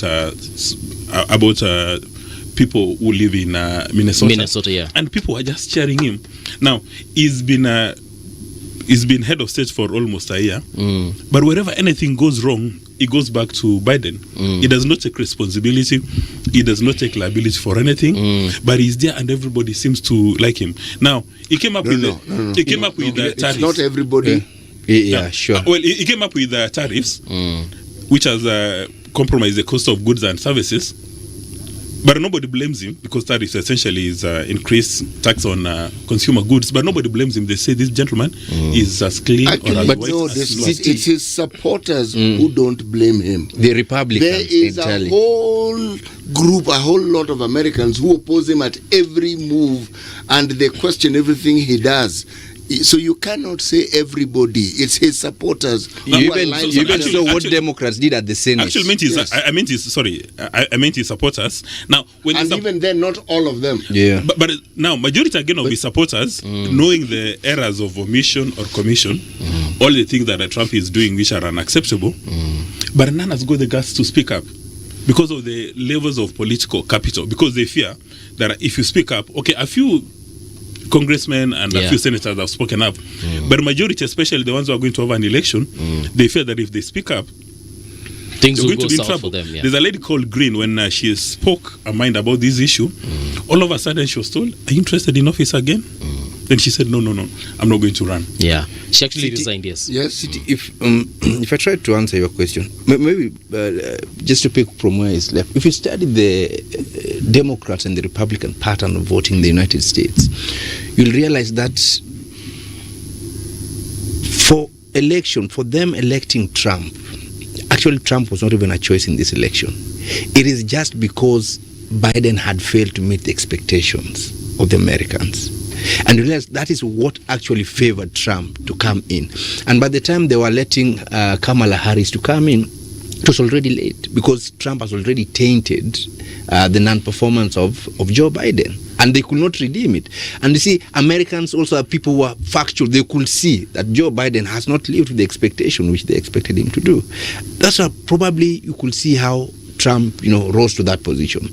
But had it been, people like Maraga probably would be president. First good choices, for countries like America or, civilized nations. I have problem with Africans, even when we keep complaining how we have bad leaders. But we choose bad leaders for ourselves. We intentionally choose bad leaders for ourselves. That's why we say, hey, however bad it is ours, it's from our community. So that if I am a thief from Kalenjin and I'm saying I'm one of you and I want to run, all Kalenjins are going to vote for me. You see? But what is the number from Kisii to vote for Maraga?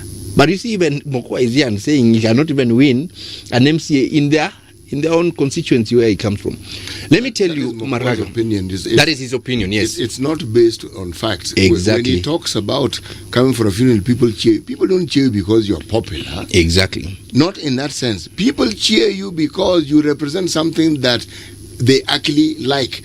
It doesn't mean it will translate into votes. It rarely does. Let me tell you, I have worked with Maraga personally, at a personal level. Okay. When he was CJ or After his office? Even before he joined the bench. Okay. Then when he joined the bench as the High Court judge, when he moved to Court of Appeal and then became the CJ, I have never seen a man so determined with a level of integrity like Justice Maraga, the former CJ. Yeah. I know for a sure that if he was to run for president, we probably will have the best president we've ever dreamed of. If we elect him president. If we were to elect him to be the president. But will Kenyans even care? They will not. They will not. You see, and then we'll keep complaining. When we come here in 2027, we'll complain, what happened to us? Oh, well, the president is not doing this. Oh, we are not. You see, Uhuru Kenyatta came out and told us properly that I have worked with this guy. This is not the person to elect as president. I can tell you. But people said, no, we don't care. We will elect him. He's one of us. He's the hustler motion. Now we are crying. People are here saying, oh, he's not performing. But we voted for him. You see, Africans, Kenyans in particular, have a way of, attracting the wrong. It's like the bad boy syndrome for women. You know, women who are just attracted to the bad boy syndrome. We know he's bad, but I like him that way. You know, that's he's the guy exciting. who exciting, moves my. That is how our politics are. Yeah. We love people who excite us. We love people who tell us things we want to hear. We love people who, appears to be in control of our emotions. That is short-lived. We do not look at the long term. That is why we are stagnating. And we ask ourselves, why is Singapore way ahead of us? Now we say we only need 5 trillion and we'll be there. It's a dream, you see. So I think we need to be clear as voters in this country and start electing leaders based on values. Values do not change. Values do not change, and this is what keeps community intact as we move forward. These are the elements we need to pass down to generation coming after us, that our country will be built on values, will be built on principles, will be built on things that matters to the human needs and whatever. Let's have leaders that outwardly just violate the constitution. They don't even care, because they want a shortcut to get to where they want to get to. Let's compare the brand of politics of Justice Maraga, Kalonzo, Rigiji, and President Ruto right now. And if you look at all those individuals I have mentioned, what makes Maraga be number last in that list according to you, Dismas? Because kama ni kuongea, Maraga anaongea, alikuwa hapa juzi tukuongea naye. Kama ni policies amesema, hata kuna mahali alikuwa anasema ukweli kuna vitu sijui, and I will need to get individuals, experts in finance and medicine and education to come and enrich my government in that particular time. But vis-a-vis what we get from these other folks, when they come out and they tell us, I know what is ailing the economy, I will fix it. I know what is ailing education, I'll fix it. What's the difference? Why is Maraga coming number last? First of all, let's give it an helicopter view.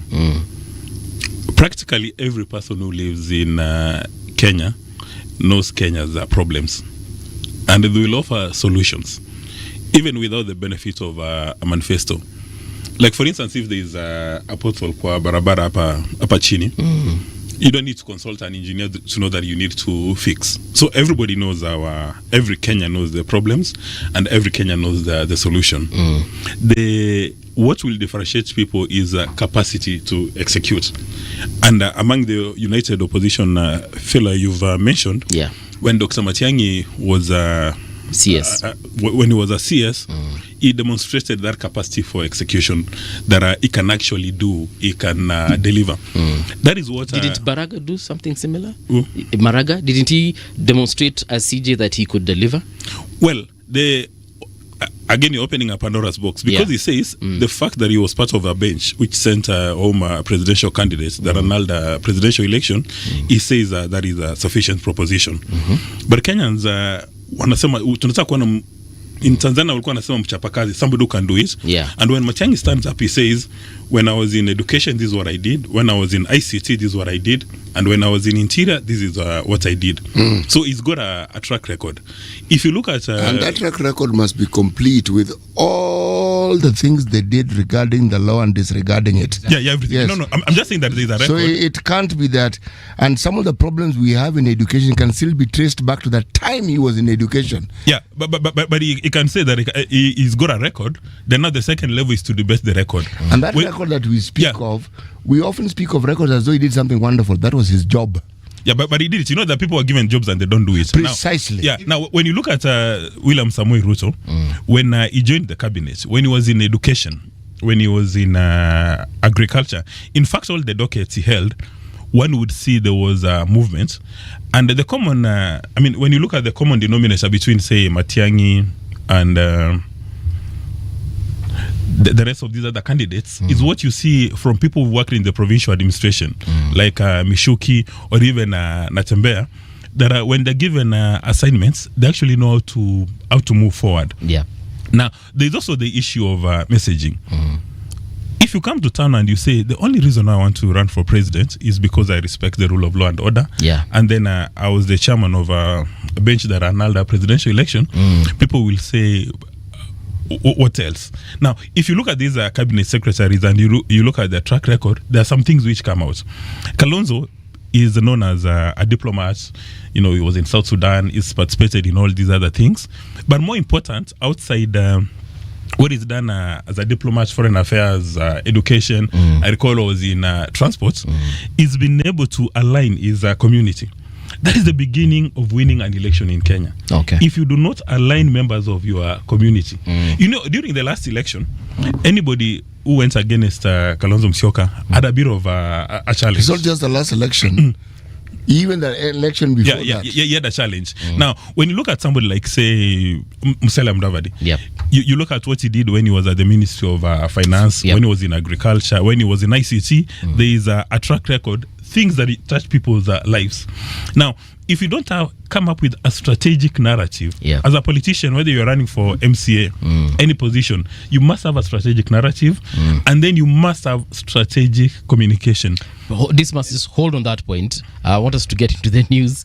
When we return, of course, we pick it up from what it takes to win an election in Kenya, and perhaps what Maraga is lacking, and perhaps what he needs to do. It's not like we're campaigning for him, but I just want to understand, why are we saying, because you're not the only one who's saying this.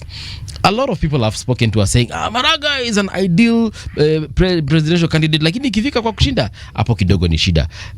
We'll be right back. Don't go too far, guys. Tunakuja tu sasa hivi.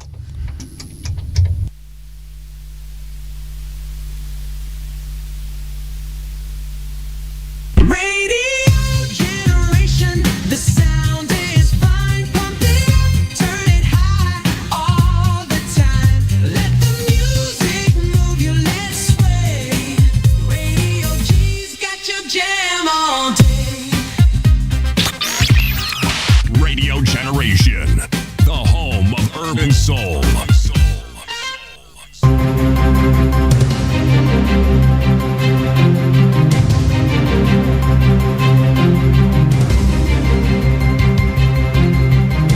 This is the Radio Generation News. Good morning, I'm Winnie Maganga. The National Gender and Equality Commission is raising alarm over sharp inequalities facing Kenya's most vulnerable communities. This include limited access to green energy, to challenges that continue to drive girls out of school in marginalized counties. In a set of 4 new reports, the Commission highlights serious gaps in girls' education and reveals troubling trends in the response to gender-based violence. The Commission is now calling for stronger collaboration to ensure girls, women, children, persons with disabilities, minorities, and other marginalized groups are fully included in the country's development agenda. This study, as you are taken through, demonstrates how clean energy is not merely a climate issue, but a gender and equality issue affecting household health, safety, economic opportunities, and environmental justice. One big barrier to access to quality services is assistive devices for every person's ability. The government will enroll all community health promoters into the Social Health Authority. The decision was reached during the National and County Government Summit on Wednesday, where both levels of government agreed to cover the health insurance Cause for the promoters as they continue working towards placing them on permanent and pensionable terms. Reading the communique after day-long summit, Deputy President Professor Kithure Kindiki also announced that the National Treasury will release November county funds by next week, Thursday. The government of Kenya will offer comprehensive insurance for all the CHPs across Kenya, the 107,000 of them, and the cost of the premiums for that insurance will be borne by the national government and the county governments on a 50-50 basis. I think that is an important highlight for today. The Ministry of Health, Public Service Commission, the Council of Governors, and the National Treasury shall develop a framework for the transition of UHC's staff. The year 2025 has been described as one of the worst for human rights in Kenya. In its end-of-year report, the Independent Medical Legal Unit says government security agents were behind widespread abuses, including 97 extrajudicial killings. Released on International Human Rights Day, the report highlights a sharp rise in state repression over the year. Targeted attacks on civil society, on journalists, on activist space, systemic impunity by state institutions, and as documented in the People Power and Attack Report 2025 that was launched 9th December by Civicus, Kenya Human Rights Commission and CFF, it additionally, unfortunately, categorizes Kenya as being in the oppressed state of human rights. U.S. forces have seized an oil tanker off the coast of Venezuela.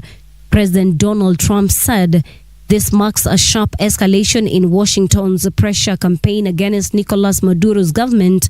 Releasing a video of the seizure, Attorney General Pam Bondi described the vessel as a crude oil tanker used to transport sanctioned oil from Venezuela and Israel. Caracas swiftly denounced the action, calling it an act of international piracy.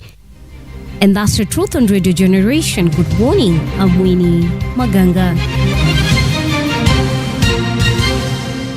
The views and opinions expressed on this program are those of the guests and do not necessarily reflect the views of Radio Generation. Radio Generation assumes no responsibility or liability for the interviewee's views. This is Radio Generation. In the beginning, there was morning radio. But now there is Radio Generation's The People's Breakfast. Curious and bold, getting facts from the shadows. That's what it is. Now, as the city wakes and secrets stir, a bright new voice shines. The People's Breakfast. Your morning, your voice, your journey. Good morning. Good morning, my neighbor. Welcome to the home of hard truths and bold insights. Radio Generation. Radio Generation, it is on 88.8 FM, Nairobi, 90.7 in Mombasa. We are the People's Breakfast, and we have a couple of people in here. In the previous hour, we're just talking about the several candidates who fronted themselves to run for president, and a couple of names have been very prominent in the conversation in this particular studio. We were just talking about CJ Maraga, and I want us to conclude this issue of CJ Maraga, so we can, move to other candidates as well. But why is it everyone is just saying, okay, not everyone, but a couple of people I've spoken to are saying that Maraga ni jina tu, and the fact that he's a former CJ. Actually, there's one comment here, if you allow me to read it. Star Kenya anasema Maraga has no swag. He's a non-starter. Gachagua is a tribal caricature, but he should not be underestimated. He plays dirty. Kalonzo, Karua, etc. They can tell their toes. They can't tell their toes from their fingers. Maraga has no swag, according to this listener. Ujamaa, yani ameona sifa iko kwa You know there are as many opinions around the Kenyan elections as there are grains of sand up Indian Ocean. Yeah, but I think for Maraga to become a serious candidate, number one, and we need to call a spade a spade. Yes, we need to summon our guts and call a spade a spade. He must have tribal numbers. Okay. in the absence of tribal numbers, it gets complicated. Which tribes are we speaking of? He does have a tribe, and the tribe have selected him. The tribe is called the Gen Z. Have they? That is number yes, one. the people. That's actually a very good question. Yeah. Have they? Have they? Yeah, that is number one. Number two, one needs financial resources, and we've been having all manner of legislation on how to regulate the campaign financing. And then people close to him, when they ask him, do you have financial resources? This must you have the monies that are here we're talking about to actually vie for an elected okay, post? there's some. Must you have it? There's some monies which appear to be obscene, but you must have the basics for logistics. Yeah. Moving from Nairobi to Mombasa and buying people a cup of tea in Mombasa. And moving with your team. With your team. Yeah. Sasa bro, the cost you of the are one of these people who are propagating this really destructive mode of politics that we have. Why must you buy people tea? Why can they invite you and organize tea that everybody can drink? Why must you buy people things? City Muga, in theory, when you present a candidature, a very strong brand, voters fall in love with you. They say this is the man. So people in Elwak Mandera would say, we'd like to have a town hall with the City Muga. They'll form a WhatsApp group. They'll get an M-Pesa number. They raise resources. They get you a ticket. You go to Elwak Mandera. You have a conversation with them. When you're done, they'll even give you a check. They say you've done very well. Here is our $1 million bob contribution. In theory, that works. But in real politics, it doesn't work. Who has tried it? And then the last one, that is what Maraga is attempting. Who has tried it and failed? That is what Maraga is attempting. There are many people that you can't mention again because of we may not afford Ojijo for libel and slander. At least for me, I may not afford the rates. You'll do it for free, bro. Pro bono. And then finally, you must have a strategy. Yeah. Now, all these three things must be anchored by a killer instinct. You know, when William Samoei Ruto was running for president, he said he wants to become president when he created URP. Then at that stage he knew he didn't stand a chance. Then he cut a deal with Mr. Kenyatta, then President President Uhuru Muigai Kenyatta. Then there was URP and TNA. But during those 10 years, when he was a deputy president, knowing very well that Uhuru was a very powerful president, he crafted his strategy, and he knew the right time to break loose would be a few days to the elections. So when he was a deputy president, he did everything. He stepped into every village. If you go to where I was born and brought up, a place called Mososho, he campaigned in Mososho 3 times. So even when he comes to Nairobi, when he's talking, people say, Huijama, we saw him across the road. So he has literally visited every village in Kenya. Even that time when people are saying this gentleman is corrupt, lisema visibility. Now, he spent most of his time in his key areas, especially Mount Kenya, going to every church, even learning the local language. Yeah, you can say, give me water. Yeah, in the local language. And if you take him to Nyeri, he knows the local roads in every part of Nyeri. And just like Raila Odinga, Raila Odinga knew even yule jamaa mwenye anauza mahindi in Mososho anampigia simu. Ruto established the same. So he demonstrated that he's actually got appetite for the presidency. I don't know whether Maraga has demonstrated that he's got appetite for the presidency and whether he's got a killer instinct. You see, CT, my problem is, does it matter if I know you so well, you're my friend, but I know your integrity is in question? Should I vote for you because you're my friend or because you know my people, but your integrity is zero? I know when you get to that position, you're not going to do anything to people. You're just going to enrich yourself. Go ahead, please. So my worry is, Kenyan, from what Momoko is saying, it's because Ruto had made inroads, Ruto had known people, he had been known in the village. That is why we are voting for him. But do we ask ourselves, who are we voting for as a person? Should we just vote for you because you are popular or because we know you? You see, or we should vote for you because you have a track record of integrity and you're someone we can trust. Yeah. We can trust you with our future. Even if we were to die today, we know our children will be safe. Will be safe. You see, can we say that about him? You see, he says that Maraga do not even have support from Kisi and Matiang'i has. Myself, I will never vote for Matiang'i as a lawyer. And as a person who believes in the rule of law. This is one person who defied almost 7 court orders. 7 of them, court of, even from the Court of Appeal. This is one person who woke up one morning and decided all school buses will be painted yellow without public participation. Even if it meant well, why do we have laws? Why do we have constitution? You see, to ensure we have order in a society. Okay. If you cannot therefore abide to those laws and the constitution you have in place, even if you mean so well, we cannot trust you, because tomorrow you are so well will not be our well. What defines the wellness of society is the laws and the constitution we have in place. There's a question I've been dying to ask you, gentlemen, and it comes from a comment that is... Please don't die.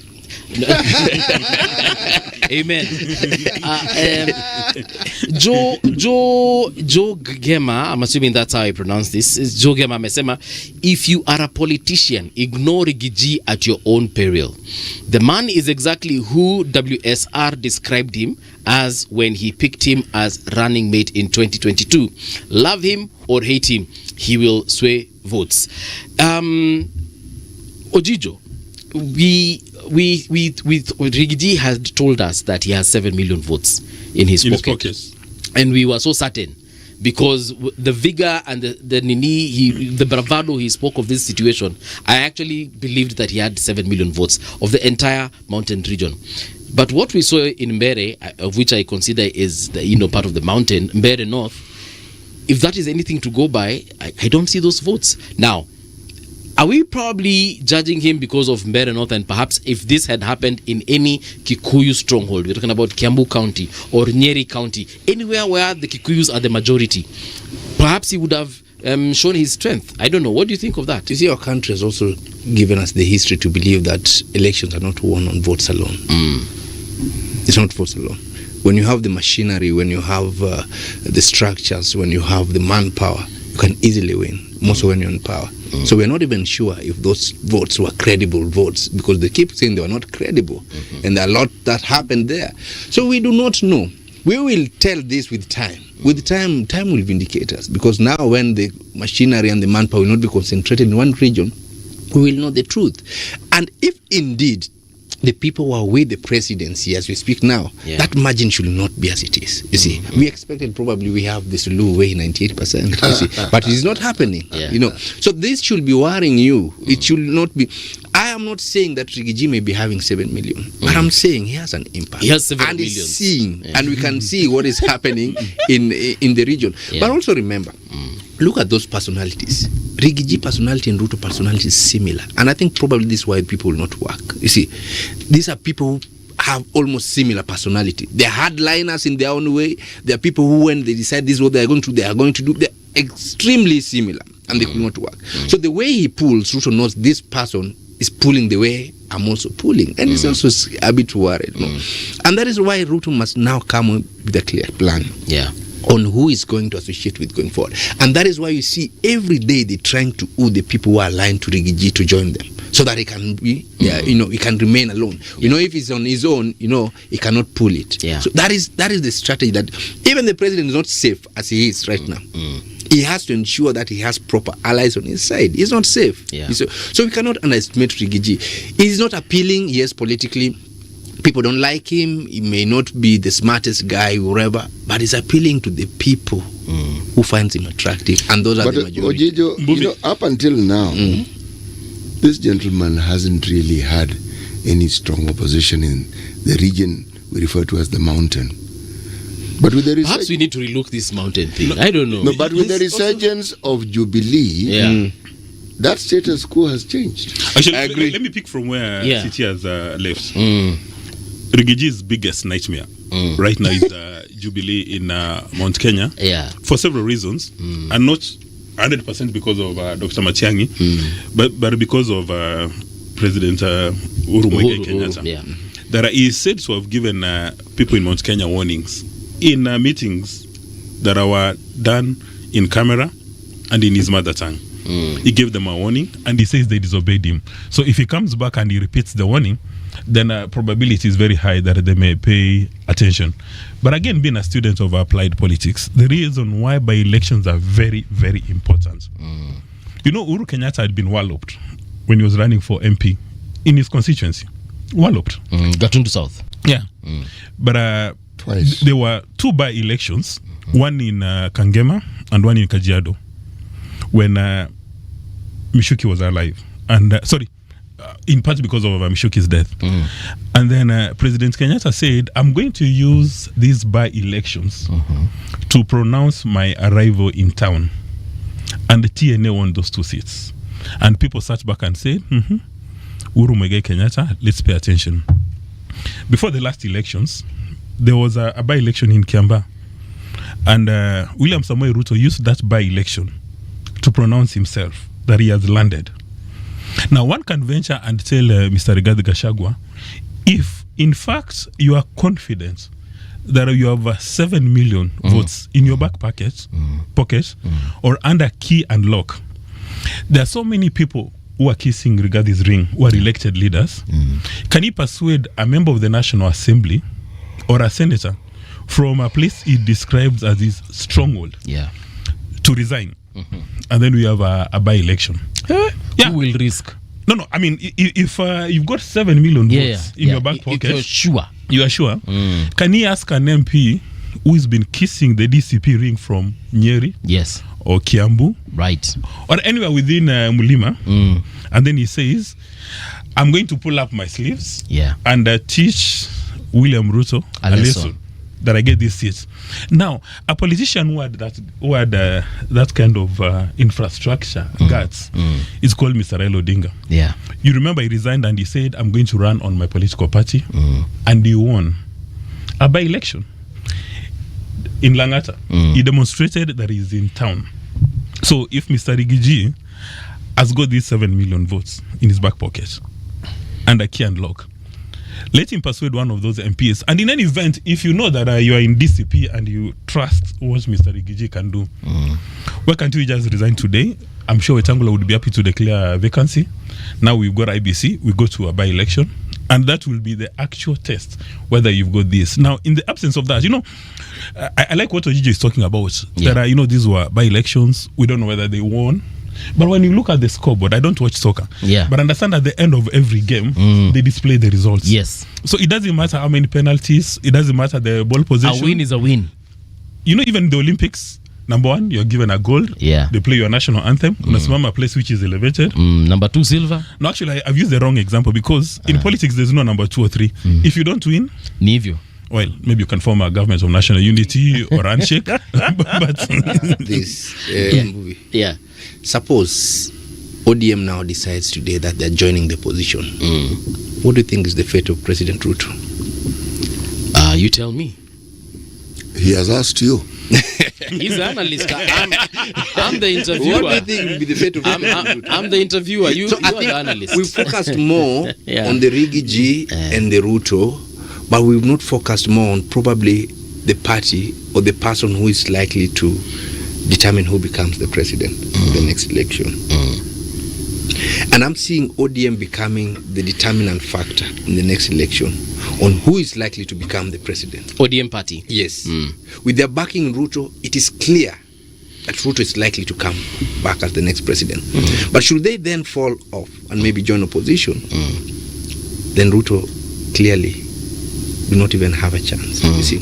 So the Rigiji, the Ruto factor, the Rigiji, they're just people pulling from the other side. But right now, with Ruto having lost the mountain as perceived, and also Ruto or yes, no, go ahead. Yes, with Ruto having lost the mountain as perceived, and also with the Rigiji or the mountain also now standing alone on their own as perceived, you see, there is only one influence, one character here, ODM, who is also not so sure where they stand, but they are roaming in between. You see, they know they can go alone to the election, but chances are they may not also not win as if they go as ODM. But they are very sure if they back any of these people, they are going to become, they are going to be in power. So the question also which is going to lead us is there is going to be now a real realignment and formation in terms of alignment of leadership. More so, let's be clear, the presidency itself. So you know what we're doing? We are discussing our politics along the lines that we have practiced it for the longest time. And actually, we should, because that's the proven track record. There are people, starting with Maraga, there's Martha Karua, There's Jimmy Wanjigi, who nobody even speaks of. The question that I would ask is, Maraga we hear of more often. What is it that these people would offer in terms of leadership that is not common to the politics that we Kenyans are used to consuming? Because they have declared. And for them to declare, there must be a reason why they declared. They must see that there are things they can do. But the conversation seems to be among the people who speak the most. It's not just you dismiss. Every time Maraga is mentioned, he is dismissed. And for me, I consider it really tragic. Yes, very tragic. I agree with you. Extremely tragic that you are dismissing the one thing that is so unique to this particular election, and the one thing that we should actually focus on and say and ask the question, what if? I think Kenyans don't care about uniqueness. Kenyans are more inclined to what they are used to and what appears to be unique. We are used to this kind of politics. We are used to this person. Look at our formation of politics. That's what we are used to. So if you're bringing Maraga in as a new character, they're trying to look at a comparison. It doesn't make sense. You see, I mentioned three people for a very good reason. Karua, you're going coming there. Okay. Karua has proved not to be so much or significant, given the fact when she was paired with Raila, and the anticipation was that she could pull even from her backyard, and that did not happen. So I think she has lost that. The pulling from the backyard was supposed to be Uhuru's job. But she was the deputy. She was the one on the ballot. I agree. Yes, I agree. Yes, but if you look at our succession politics, the president who hands over has an extremely important role in who the next president is. What was the role of the deputy president in that election? Which particular election? I am not diminishing that she was the fact that she's supposed to bring in votes. So we cannot excuse her of that. No. Even if we cannot. You're interpreting what I'm saying as an excuse. That is not what I'm saying. I am saying when an outgoing president endorses an individual as the person they are supporting. Yes. If we look at our politics, that support has always meant that person ends up winning. If Kibaki had not supported Uhuru would not have been president. Moi was leaving. His term had come to an end. It was a very unique position that we found ourselves in. All right? So Kibaki started an era that we had actually not seen before. Because Moi endorsed Moi endorsed Uhuru. He lost. Yes. Uhuru was also leaving. Yes, and I'm glad you mentioned it. Yes. I am talking about how presidents endorse. Remember, yes, when you endorse a candidate, you also endorse the goodwill you have and the ill will you have. It follows that particular candidate that you are supporting. It's not just one thing. So when one looks at what the support does, I would consider. I think Kenyans are also students of experience, because right now I have a feeling if Uhuru Kenyatta was to endorse somebody in the next general election, a majority will take it a little bit serious than in the last election. Why? We have seen this now inclination towards the lab. When we started here, we said energy cannot be destroyed, it can only be transferred. The energy that Kenyans have for Ruto when he became the president, the expectation, with time they realized that the expectations have not been met. And we saw this when in Raila Odinga's funeral, the standing ovation, the love that people were passing towards, the former president Uhuru Kenyatta. People have decided now to redirect that energy now to the former president. You could see the love, genuine love. It's like this guy was not so bad compared to what we have experienced. We are now students of experience. It was not so bad. Probably now if he tells us something, we can believe him. But then we could not believe him because we were comparing him to nothing. Ruto had not become president. But now we can compare Uhuru presidency and Ruto presidency. We can say this person better this person. But is that not typical of our politics as well, that now every time someone ceases to be president, within a year or two, he becomes more popular than the person who's actually been president? Absolutely. Yes. That is the case. You remember, we were old enough when people were saying, Yocha wezekana bila Moi. Yes. And when he was handing over power at Uhuru Park, was attended the function, people made mud balls and threw them at the president. They did. And Moi had come with a high level of humility to hand over. And Kibaki did not make a very gracious speech on that particular occasion. Actually, even Kibaki spoiled the mood, because one would have expected that since Moi has come to hand over, and you remember then we didn't have any piece of legislation spelling out on how the handover needs to take place. So Moi lands there, and he was actually mistreated. He was treated very shoddily. Yeah. And even the president didn't even care to correct the situation. And then you remember the pictures when he went back to State House, where you had public servants of rank crying, shedding tears. Specifically Sally Kosgei. Shedding tears. But again, the military gave him very good treatment. Yes. Because, they took him back to his home in the village, Sacho. I mean, the village here use it widely. They took him to his Kabarak home. Place called Kabarak, and then he was given also those military fly past, which is a very good thing, and one needs to give KDF credit for that. That they did not become very emotional. But a couple of days later, when Moi made public appearances, there was a stampede. People want to touch him. They even want to touch his jacket. Now the same thing has happened to Uhuru. President Uhuru. Yote awezekana bila Uhuru. People were running. I mean, it was said that he likes having uji, that he sleeps on the job, everything else. But after the presidency, when he comes out, and I suspect the same thing will happen for President Ruto, whether he does 1 term or 2 terms, people will still look at him and reflect and say he's done a few things. You even remember for President Kibaki, I think President Kibaki had the best. And I wish that if Kibaki was, say, much younger and with his vigor, being a graduate of the London School of Economics, he would have gone all over the world giving speeches. And I wonder why President Kenyatta is not doing the same. He's currently unwell, perhaps that's one of the reasons. Let me ask you, Siti. There's a provision in our constitution which allows us to bring criminal and civil proceedings against the wrong done by president, and they're deemed to be active as at the time which they leave the office. Yes. Do you think if we were to take this seriously and prosecute our president for the wrongs they've done, you see what happened to the former president of France, who was in jail? If probably we had put Moi in jail, and maybe Kibaki in jail, or maybe even Uhuru right now in jail, do you think Ruto would be behaving differently? He's behaving completely differently. That is it. And completely. That is what I'm saying. That I think Kenyans, there's so many things we've decided not to test first. So why did it, to use the word we, I don't know where we refers to, so why did this we put Moi in jail? No, that's what I'm saying. That we have a clause would we want with the to put Moi in constitution. jail?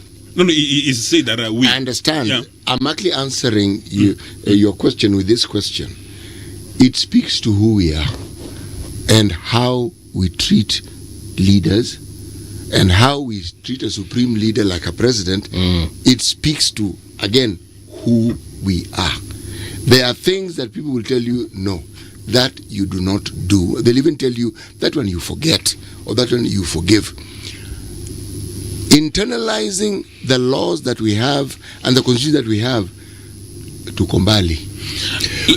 Let me just buttress that point. Again, we are told that after that shoddy treatment, which was accorded President Moi during the swearing in of Kibaki, a couple of days later, some energetic minister said, we must teach President Moi a lesson. First of all, you go back to your village, take care of your cows, and they even wanted to compromise. I think there was a property in a certain neighborhood, but President Kibaki said, guys, calm down. Yeah. Treat him with respect. In fact, I want that property transferred to his Actually, it was a cabinet approved of that particular house. My problem is this: our reaction should not be. We should not be reactive. We should not act on emotions that we want to teach him a lesson. Yeah. We should sit down and say, during your presidency, you violated the constitution on this. Number one, you are required to protect and uphold the constitution and defend the human rights. It is during your watch that so many people were killed. Through your, the police killed so many young people during your presidency. You said nothing, you defended that. It is during your presidency that the highest corruption was witnessed. It was during your presidency that you borrowed so many loans without our consent, violating the constitution. These are criminal wrongs that must be punished. You see, so when you get out of office, must be prosecuted first. Yes, and yes, definitely, yes, that must be prosecuted and must be punished. Therefore, you see, these are criminal wrongs. You see, therefore, we need now to invoke that article of the section that You did not perform as expected of you during the constitution. Then I will take you through the process. If this was to happen even to two presidents, clearly on factual issues, no emotions. On factual issues, no emotion. I think most presidents will be in their best behavior. Actually, to buttress this point, it's already happened in South Korea. Has got South Korea, for, France. No. South Korea have an appetite for jailing their former presidents. Exactly. And also now for France, when the gentleman came out to understand he's 8 years old, Nicolas Sarkozy. He's actually done a book which was released yesterday, capturing into detail his 3 weeks experience. And it's also in prison. But you know, they've said he's not going to spend more than a year in that prison. Actually, a few months. He'll be out in a few months.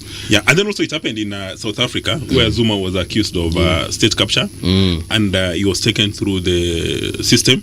But you remember, Zuma was jailed. Yes. Okay. When he said taken through the system, you were trying to go into court. He was jailed. Yeah. But you remember, on during that time, I don't know whether it's jail time, which caused that thing. You remember there was unrest within South Africa, and especially in KwaZulu Natal.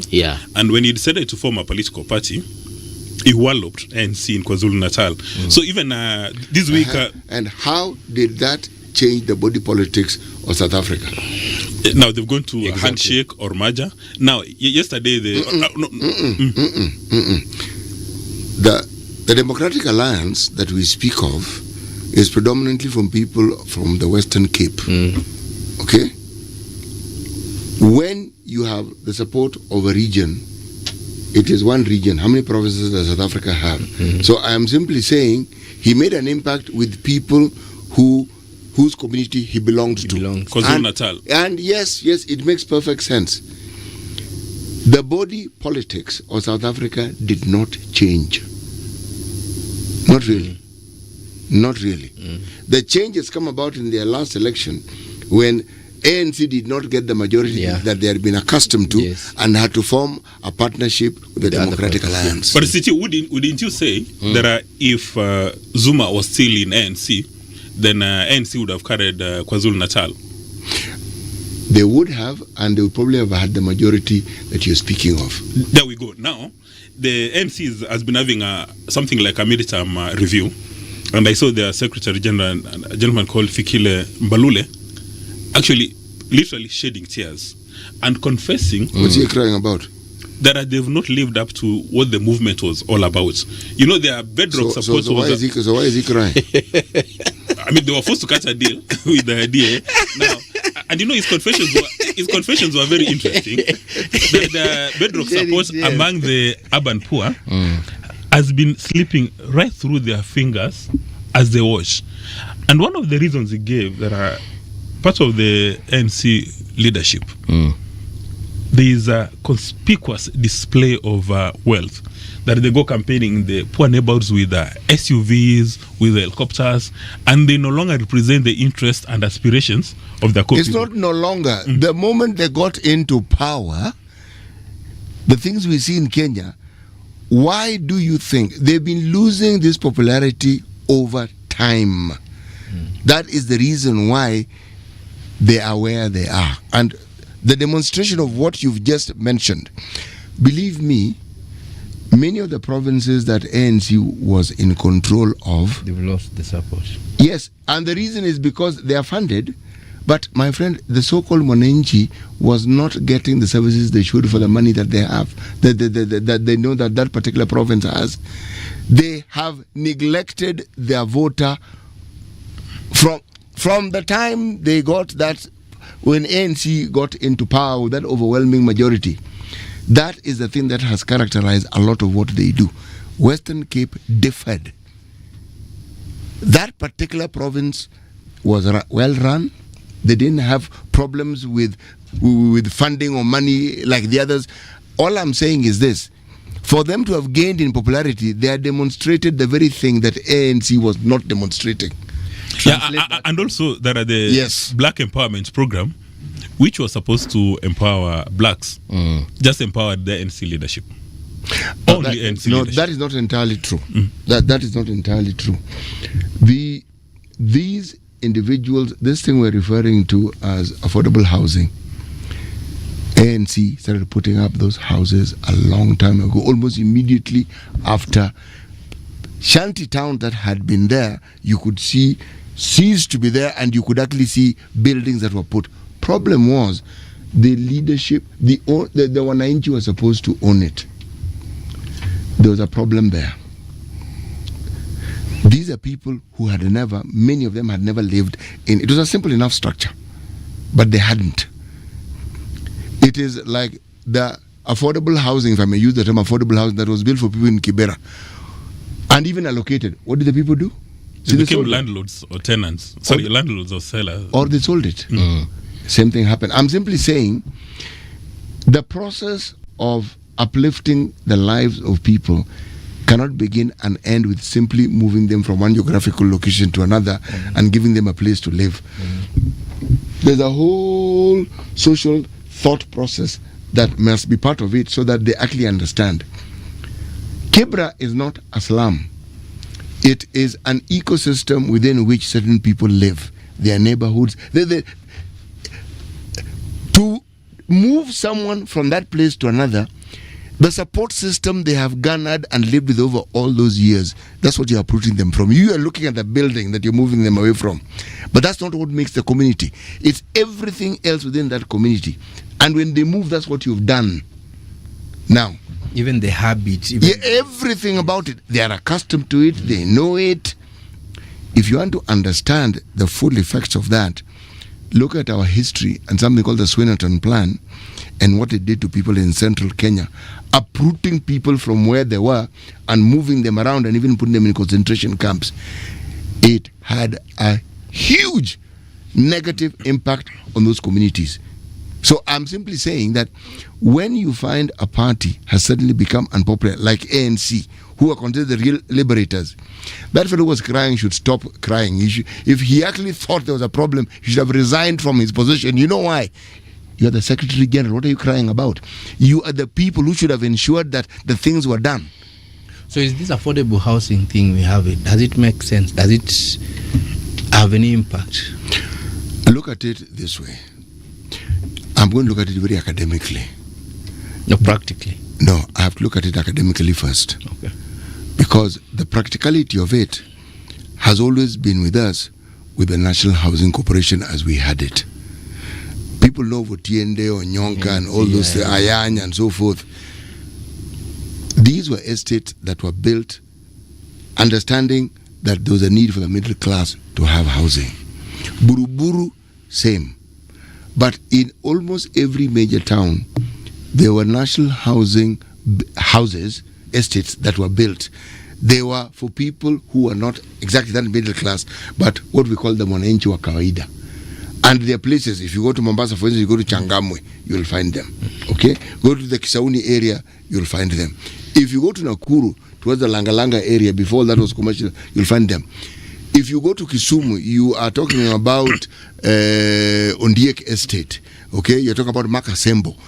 Those were the estates that were built. Any provincial headquarter had these houses, national housing. Those were affordable houses. And those houses were built for rent. The idea of people actually buying them, what do you think Akina Jericho and Jerusalem were built for? We've had those things. But what we're discussing represents how we as a country have the capacity, and we're an expert in this, in moving backwards as opposed to forwards. The very thing that this government is talking about, we've always had.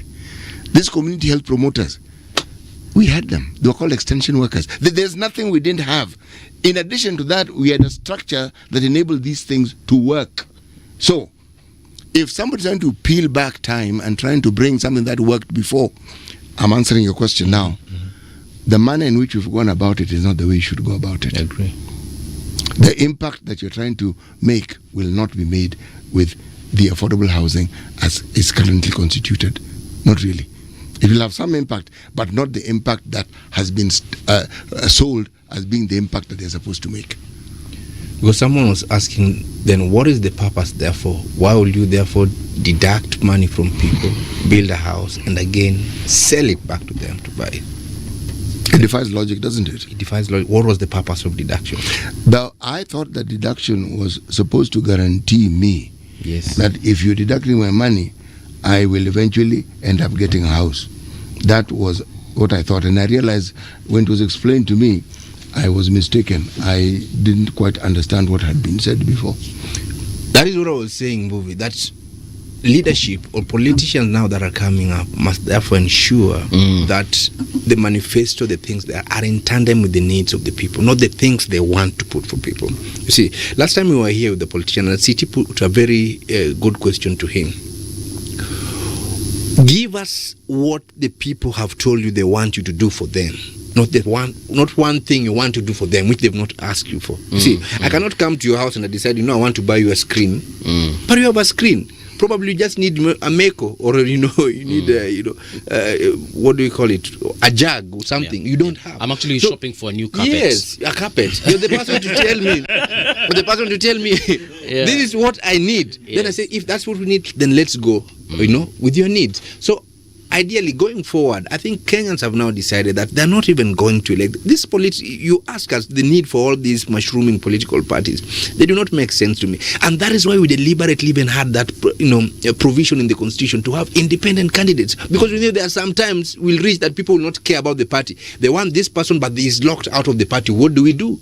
We saw that coming. So those are the options we have. So these parties will not mean so much going forward if the needs of the people are not in the front line of the leaders. It is not what leaders want to do. They still they have to change the whole strategy.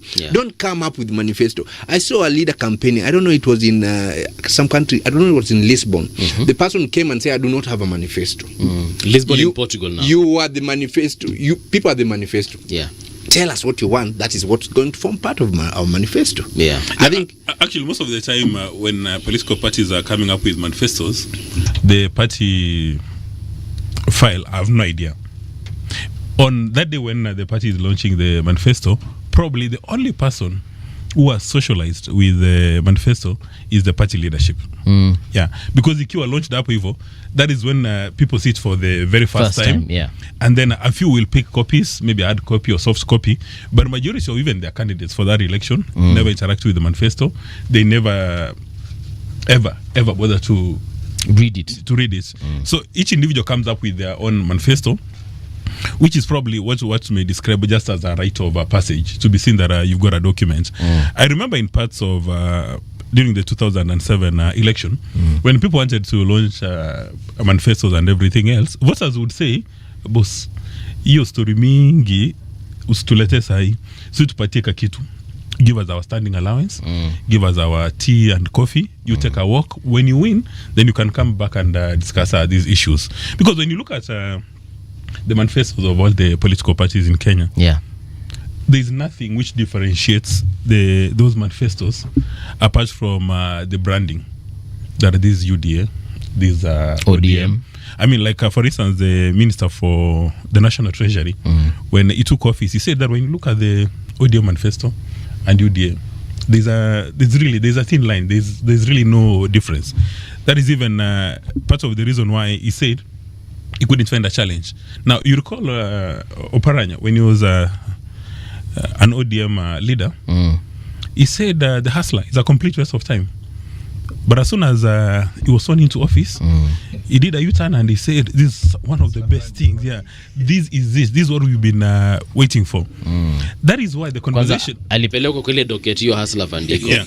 that is why the conversation, the way you had framed it initially, was a very exciting proposition about integrity. What is integrity? It's being honest. And then number two, placing a premium on our moral principles. So that when politicians, you see, part of even the reason why, like for instance, this is the Kenya-US deal, according to a good number of scientists, they say it's a good thing. But part of the reason why people are asking questions, wanasema, these politicians, what they tell us, can we actually trust? And that is why we're having so many cases in courts of law that are now the courts of law, the judges and magistrates have become custodians of integrity. Do you think that if the public participation requirement was actually followed as it should, that we would have all these court cases that we have?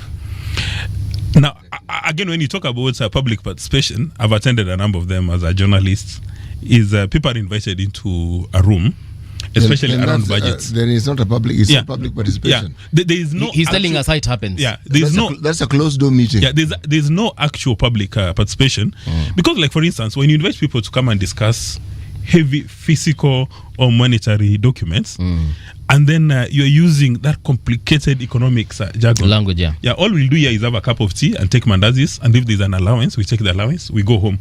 The only time people talk about public participation in Kenya, from evidence, is when their selfish interests have not been captured.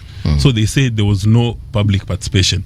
But when all the interests for the rank and file are aligned, nobody talks about public participation. Because even people begin to ask the question, you've elected me to the National Assembly, Senate, or whichever position, you've given me the mandate, and I've been sworn into office to protect the Constitution. Have you not given me capacity to take decisions on your behalf? Why do we need public participation? Do you remember when Rigathi Gachagua was being kicked out? You record how the public participation was done. It was high octane. I mean, every constituency had those papers filled and signed out. Then people began to wonder, so you can actually have public participation, some sort of public participation. But then do we now have a law, a crystal clear law on public participation? They are putting, there's a bill already proposed now to deal with the issue of public participation. It's not yet passed. But do you know, 85% of Ruto's projects have been thrown out by the court or suspended or even put on an injunction because of lack of public participation. Only that. Just, I don't know why it doesn't get it. I've never understood why the government do not get it. That is the only thing that ever stopped almost all their projects. Look at even this, the latest deal with the US. One of the grounds that why Mutata has filed that case is on public participation. Safaricom issue here, public participation.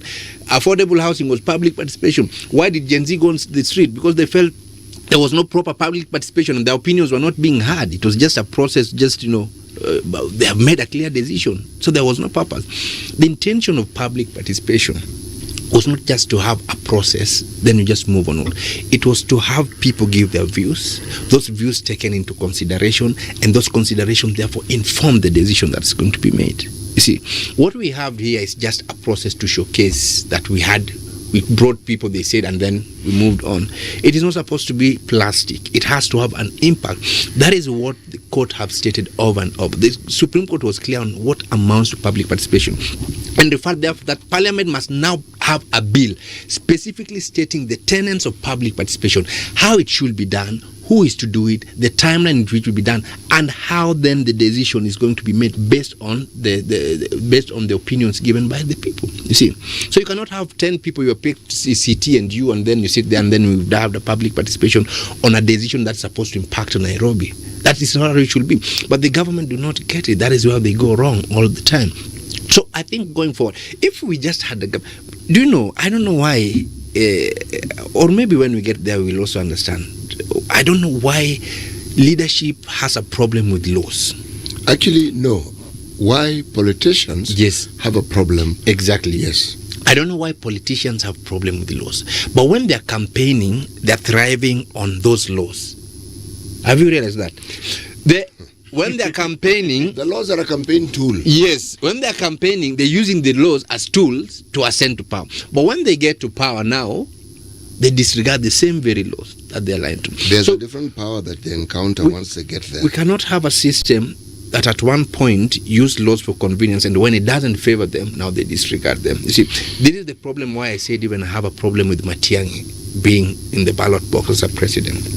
I cannot have a leader who appears to mean well when the laws favors him, but when the laws does not favor him, he does not care. It either his way or not. That is a very dangerous person to have as leading a community. You speak well, the two of you speak well, but it begins and ends there for this reason.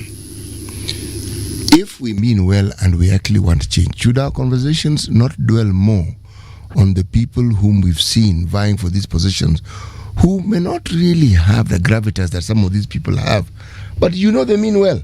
I keep bringing Maraga up, and I'm pulling in Martha Karua, I'm pulling in Jimmy Wanjigi for very specific reasons. I saw a poster of Maraga and Okiya Omtata as president and deputy president, and somebody was saying the face of Kenya we want. But when you saw the comments down there, you'll wonder what is happening. What do Kenyans want? You see, we have said these times above number that the average Kenyan is very rational for 4.5 years. After an election, people suffer buyer's remorse or voters' remorse, and then they become very rational.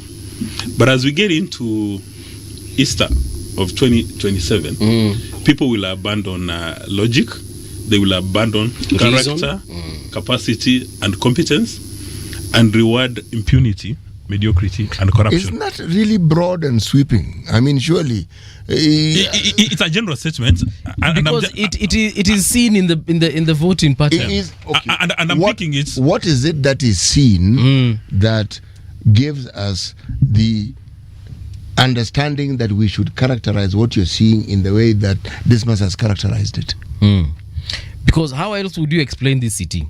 You have Kenyans, that is, they have been presented, or rather we, because I'm there, we have been presented with this particular choice. Then, and it's not like we do not know. It's not like we do not have the brains. Hata wenye tumesoma. Then suddenly too, it's like a magnet pulling you towards the opposite direction of what it's like a self-destruction mechanism. How else would you explain that? I would actually explain it the same way Dismas has explained it. It's like we throw away reason with logic and everything else that accompanies that kind of thinking that should take us to the right direction. Actually, let me buttress that point. Yeah. Dr. Ojijo seems to have issues with Dr. Matiang'i, but the same Dr. Matiang'i wonders that among the people I've seen who are presenting themselves for election, especially National Assembly, wengine wao ni wa wash drugs. So we were given warnings.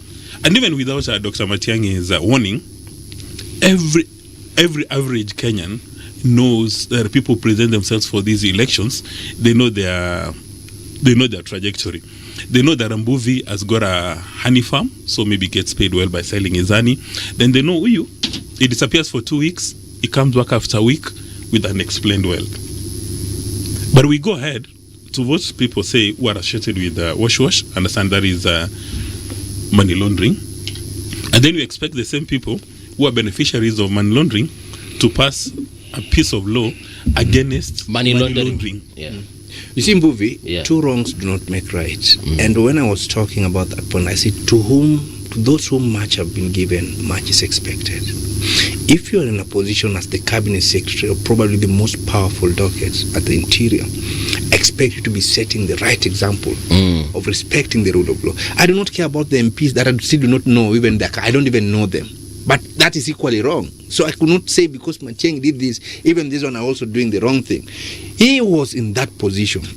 He had the opportunity to demonstrate to Kenyans that we must respect the rule of law, whether it favors us or not. And that is why I even have problem with presidents. They are the custodian of the rule of law and the constitution. If they do not respect it, that is where it ends. We cannot compromise it. We gave ourselves this constitution to protect us and to posterity. That is what preamble says. We enact and gave ourselves this constitution and to posterity, so that the precedent we set now will even affect the future generation to come. We are talking of a Kenya that we want to take to a next level. Why don't we start by basics? Respecting rule of law. The country we are boasting, like Singapore, have clear respect for rule of law. You see, someone said, if you want to know a country that has developed so well, a country that thrives, you will know that country by how politicians are insignificant. If you move to country probably even like US and ask somebody in their area who is the mayor of this place, probably they don't even know, because systems are working. When systems are working, politicians become insignificant. You don't even need to know them. So until we come that, and that comes with the respect of rule of law, until we get there, we will just be going around. Yeah, totally agree. Again, the discussion around the leaders who have presented themselves and why it is some of them may actually be a better option. You see, I am aware of the power of the press. I'm aware of the power of the media. I work in the media, and I know. And I observe how the media creates, how the media drives conversation. And the latest example is this recent by-election. There were 24 elections, 2 went unopposed. Haki. The other 20 were ignored completely. They've never been mentioned. And the only time you heard of Kasipul was because 17 youth were arrested. Yes. And people are paying fines of $1 million. $1 million. Then yes. that's it. Yes. And in the conversation right now, even Ugunja, was it Ugunja? Does anybody even remember? No, nobody even remembers what the If you mention Banisa, they'll tell you. What is that? What was happening? Which part of Ethiopia is that? We are on Bere Malava, there's a responsibility that minds like the ones you have to the citizenry. We can't keep regurgitating the conversations of the nonsense we call our politics. True. And yet we have people who represent an alternative. They must feature strongly in our conversations, that people always, if you're talking about what we have, you always talk about what we also have, which we don't talk about. I think it's you who said here last time we were here that politicians thrive on attention. Yes, they do. If we deny them that attention, then probably they will become extremely useless. And we'll start focusing now what matters to people. If we refuse to take bribes, I'm not speaking as a Kenyan. The self-esteem we lose. You asked about this change that comes about. My friend, the very thing, the very essence of our being has to do with how you see yourself. The moment you allow someone to bribe you, that dignity is gone. Now, Siti, as a public intellectual, let me ask you this academic question. At some stage, media houses in Kenya said that if you do not run political stories, you compromise your audience, you compromise your circulation, so you compromise yourselves. In fact, a newspaper... That's a chicken and egg situation. Yeah. The problem is you people. You create a situation... Before we know whether it's the chicken or the egg. Now, there are some newspapers in Kenya that we cannot name again because of libel and slander. They ensured that always the page one had to do with Mr. Raila Odinga. And when Mr. Raila Odinga was not on page one, the returns were obscene. The returns were very high. So a decision was taken. Then we must now have politicians. That is even at some stage when Raila Odinga would go out on vacation, a journalist would actually call him and ask him to comment on a topical issue, and he refuses to comment. He says, I'm surprised, maybe having Uji. Why do you want me to comment about this? And that becomes the page one story. So maybe this is an issue that all the practitioners and scholars need to review and ask ourselves. What Ojija has indicated here, that it is too much attention we are giving to politicians. Is it actually serving our selfish interest as voters? Okay. And it would be very interesting to see whether there's actually a case study to that. All right, gentlemen, we've come to the end of the show. Thank you so much for coming through. Let's continue having these conversations. And I agree with CT, we need also to change and shape narratives. However, as we do that, I'll make it very clear, in case people didn't know, but this is an open secret, that majority of the media houses that we know out there, and especially the big ones that have got proper reach, those particular media houses are actually owned by the same politicians we are saying that we do not want to talk about. So as much as you want to ignore person A and person B, chances are they own a station that they will, if you don't talk about them in yours, watenda tu kule. So it's about the citizenry also just knowing. Actually, before you come to an end, maybe a quick survey. Yeah. Is there a media house in Kenya not owned by a politician? Yeah, several actually. Which ones? Several. Including RG. A lot of... Who are the beneficial owners? The Nation newspaper is not owned by a politician. Who is the beneficial owner of Nation? What I can tell you, what I can tell you, because we have been in this industry for a very long time. A station or media house or whatever you want to call it might not be owned by a politician, but in one way or another is influenced heavily by said politician. So anyway, that's what I meant by beneficial ownership. Exactly. Although it's a legal terminology, but gentlemen, kwaheri, tuonane kesho asubuhi bright and early. That is for our viewers, but for you two gentlemen, we invite you again, mkuje muendelee kuongea nasi, si ndio? Thank you CT, right. Thank you Mbuvi. See you tomorrow, guys, and happy Jamhuri in advance, eh? Yes. Radio generation, the sound is fine, pump it up, turn it high, all the time. Let the music move you, let's sway. Radio G's got your jam all day. Radio Generation, the home of and soul.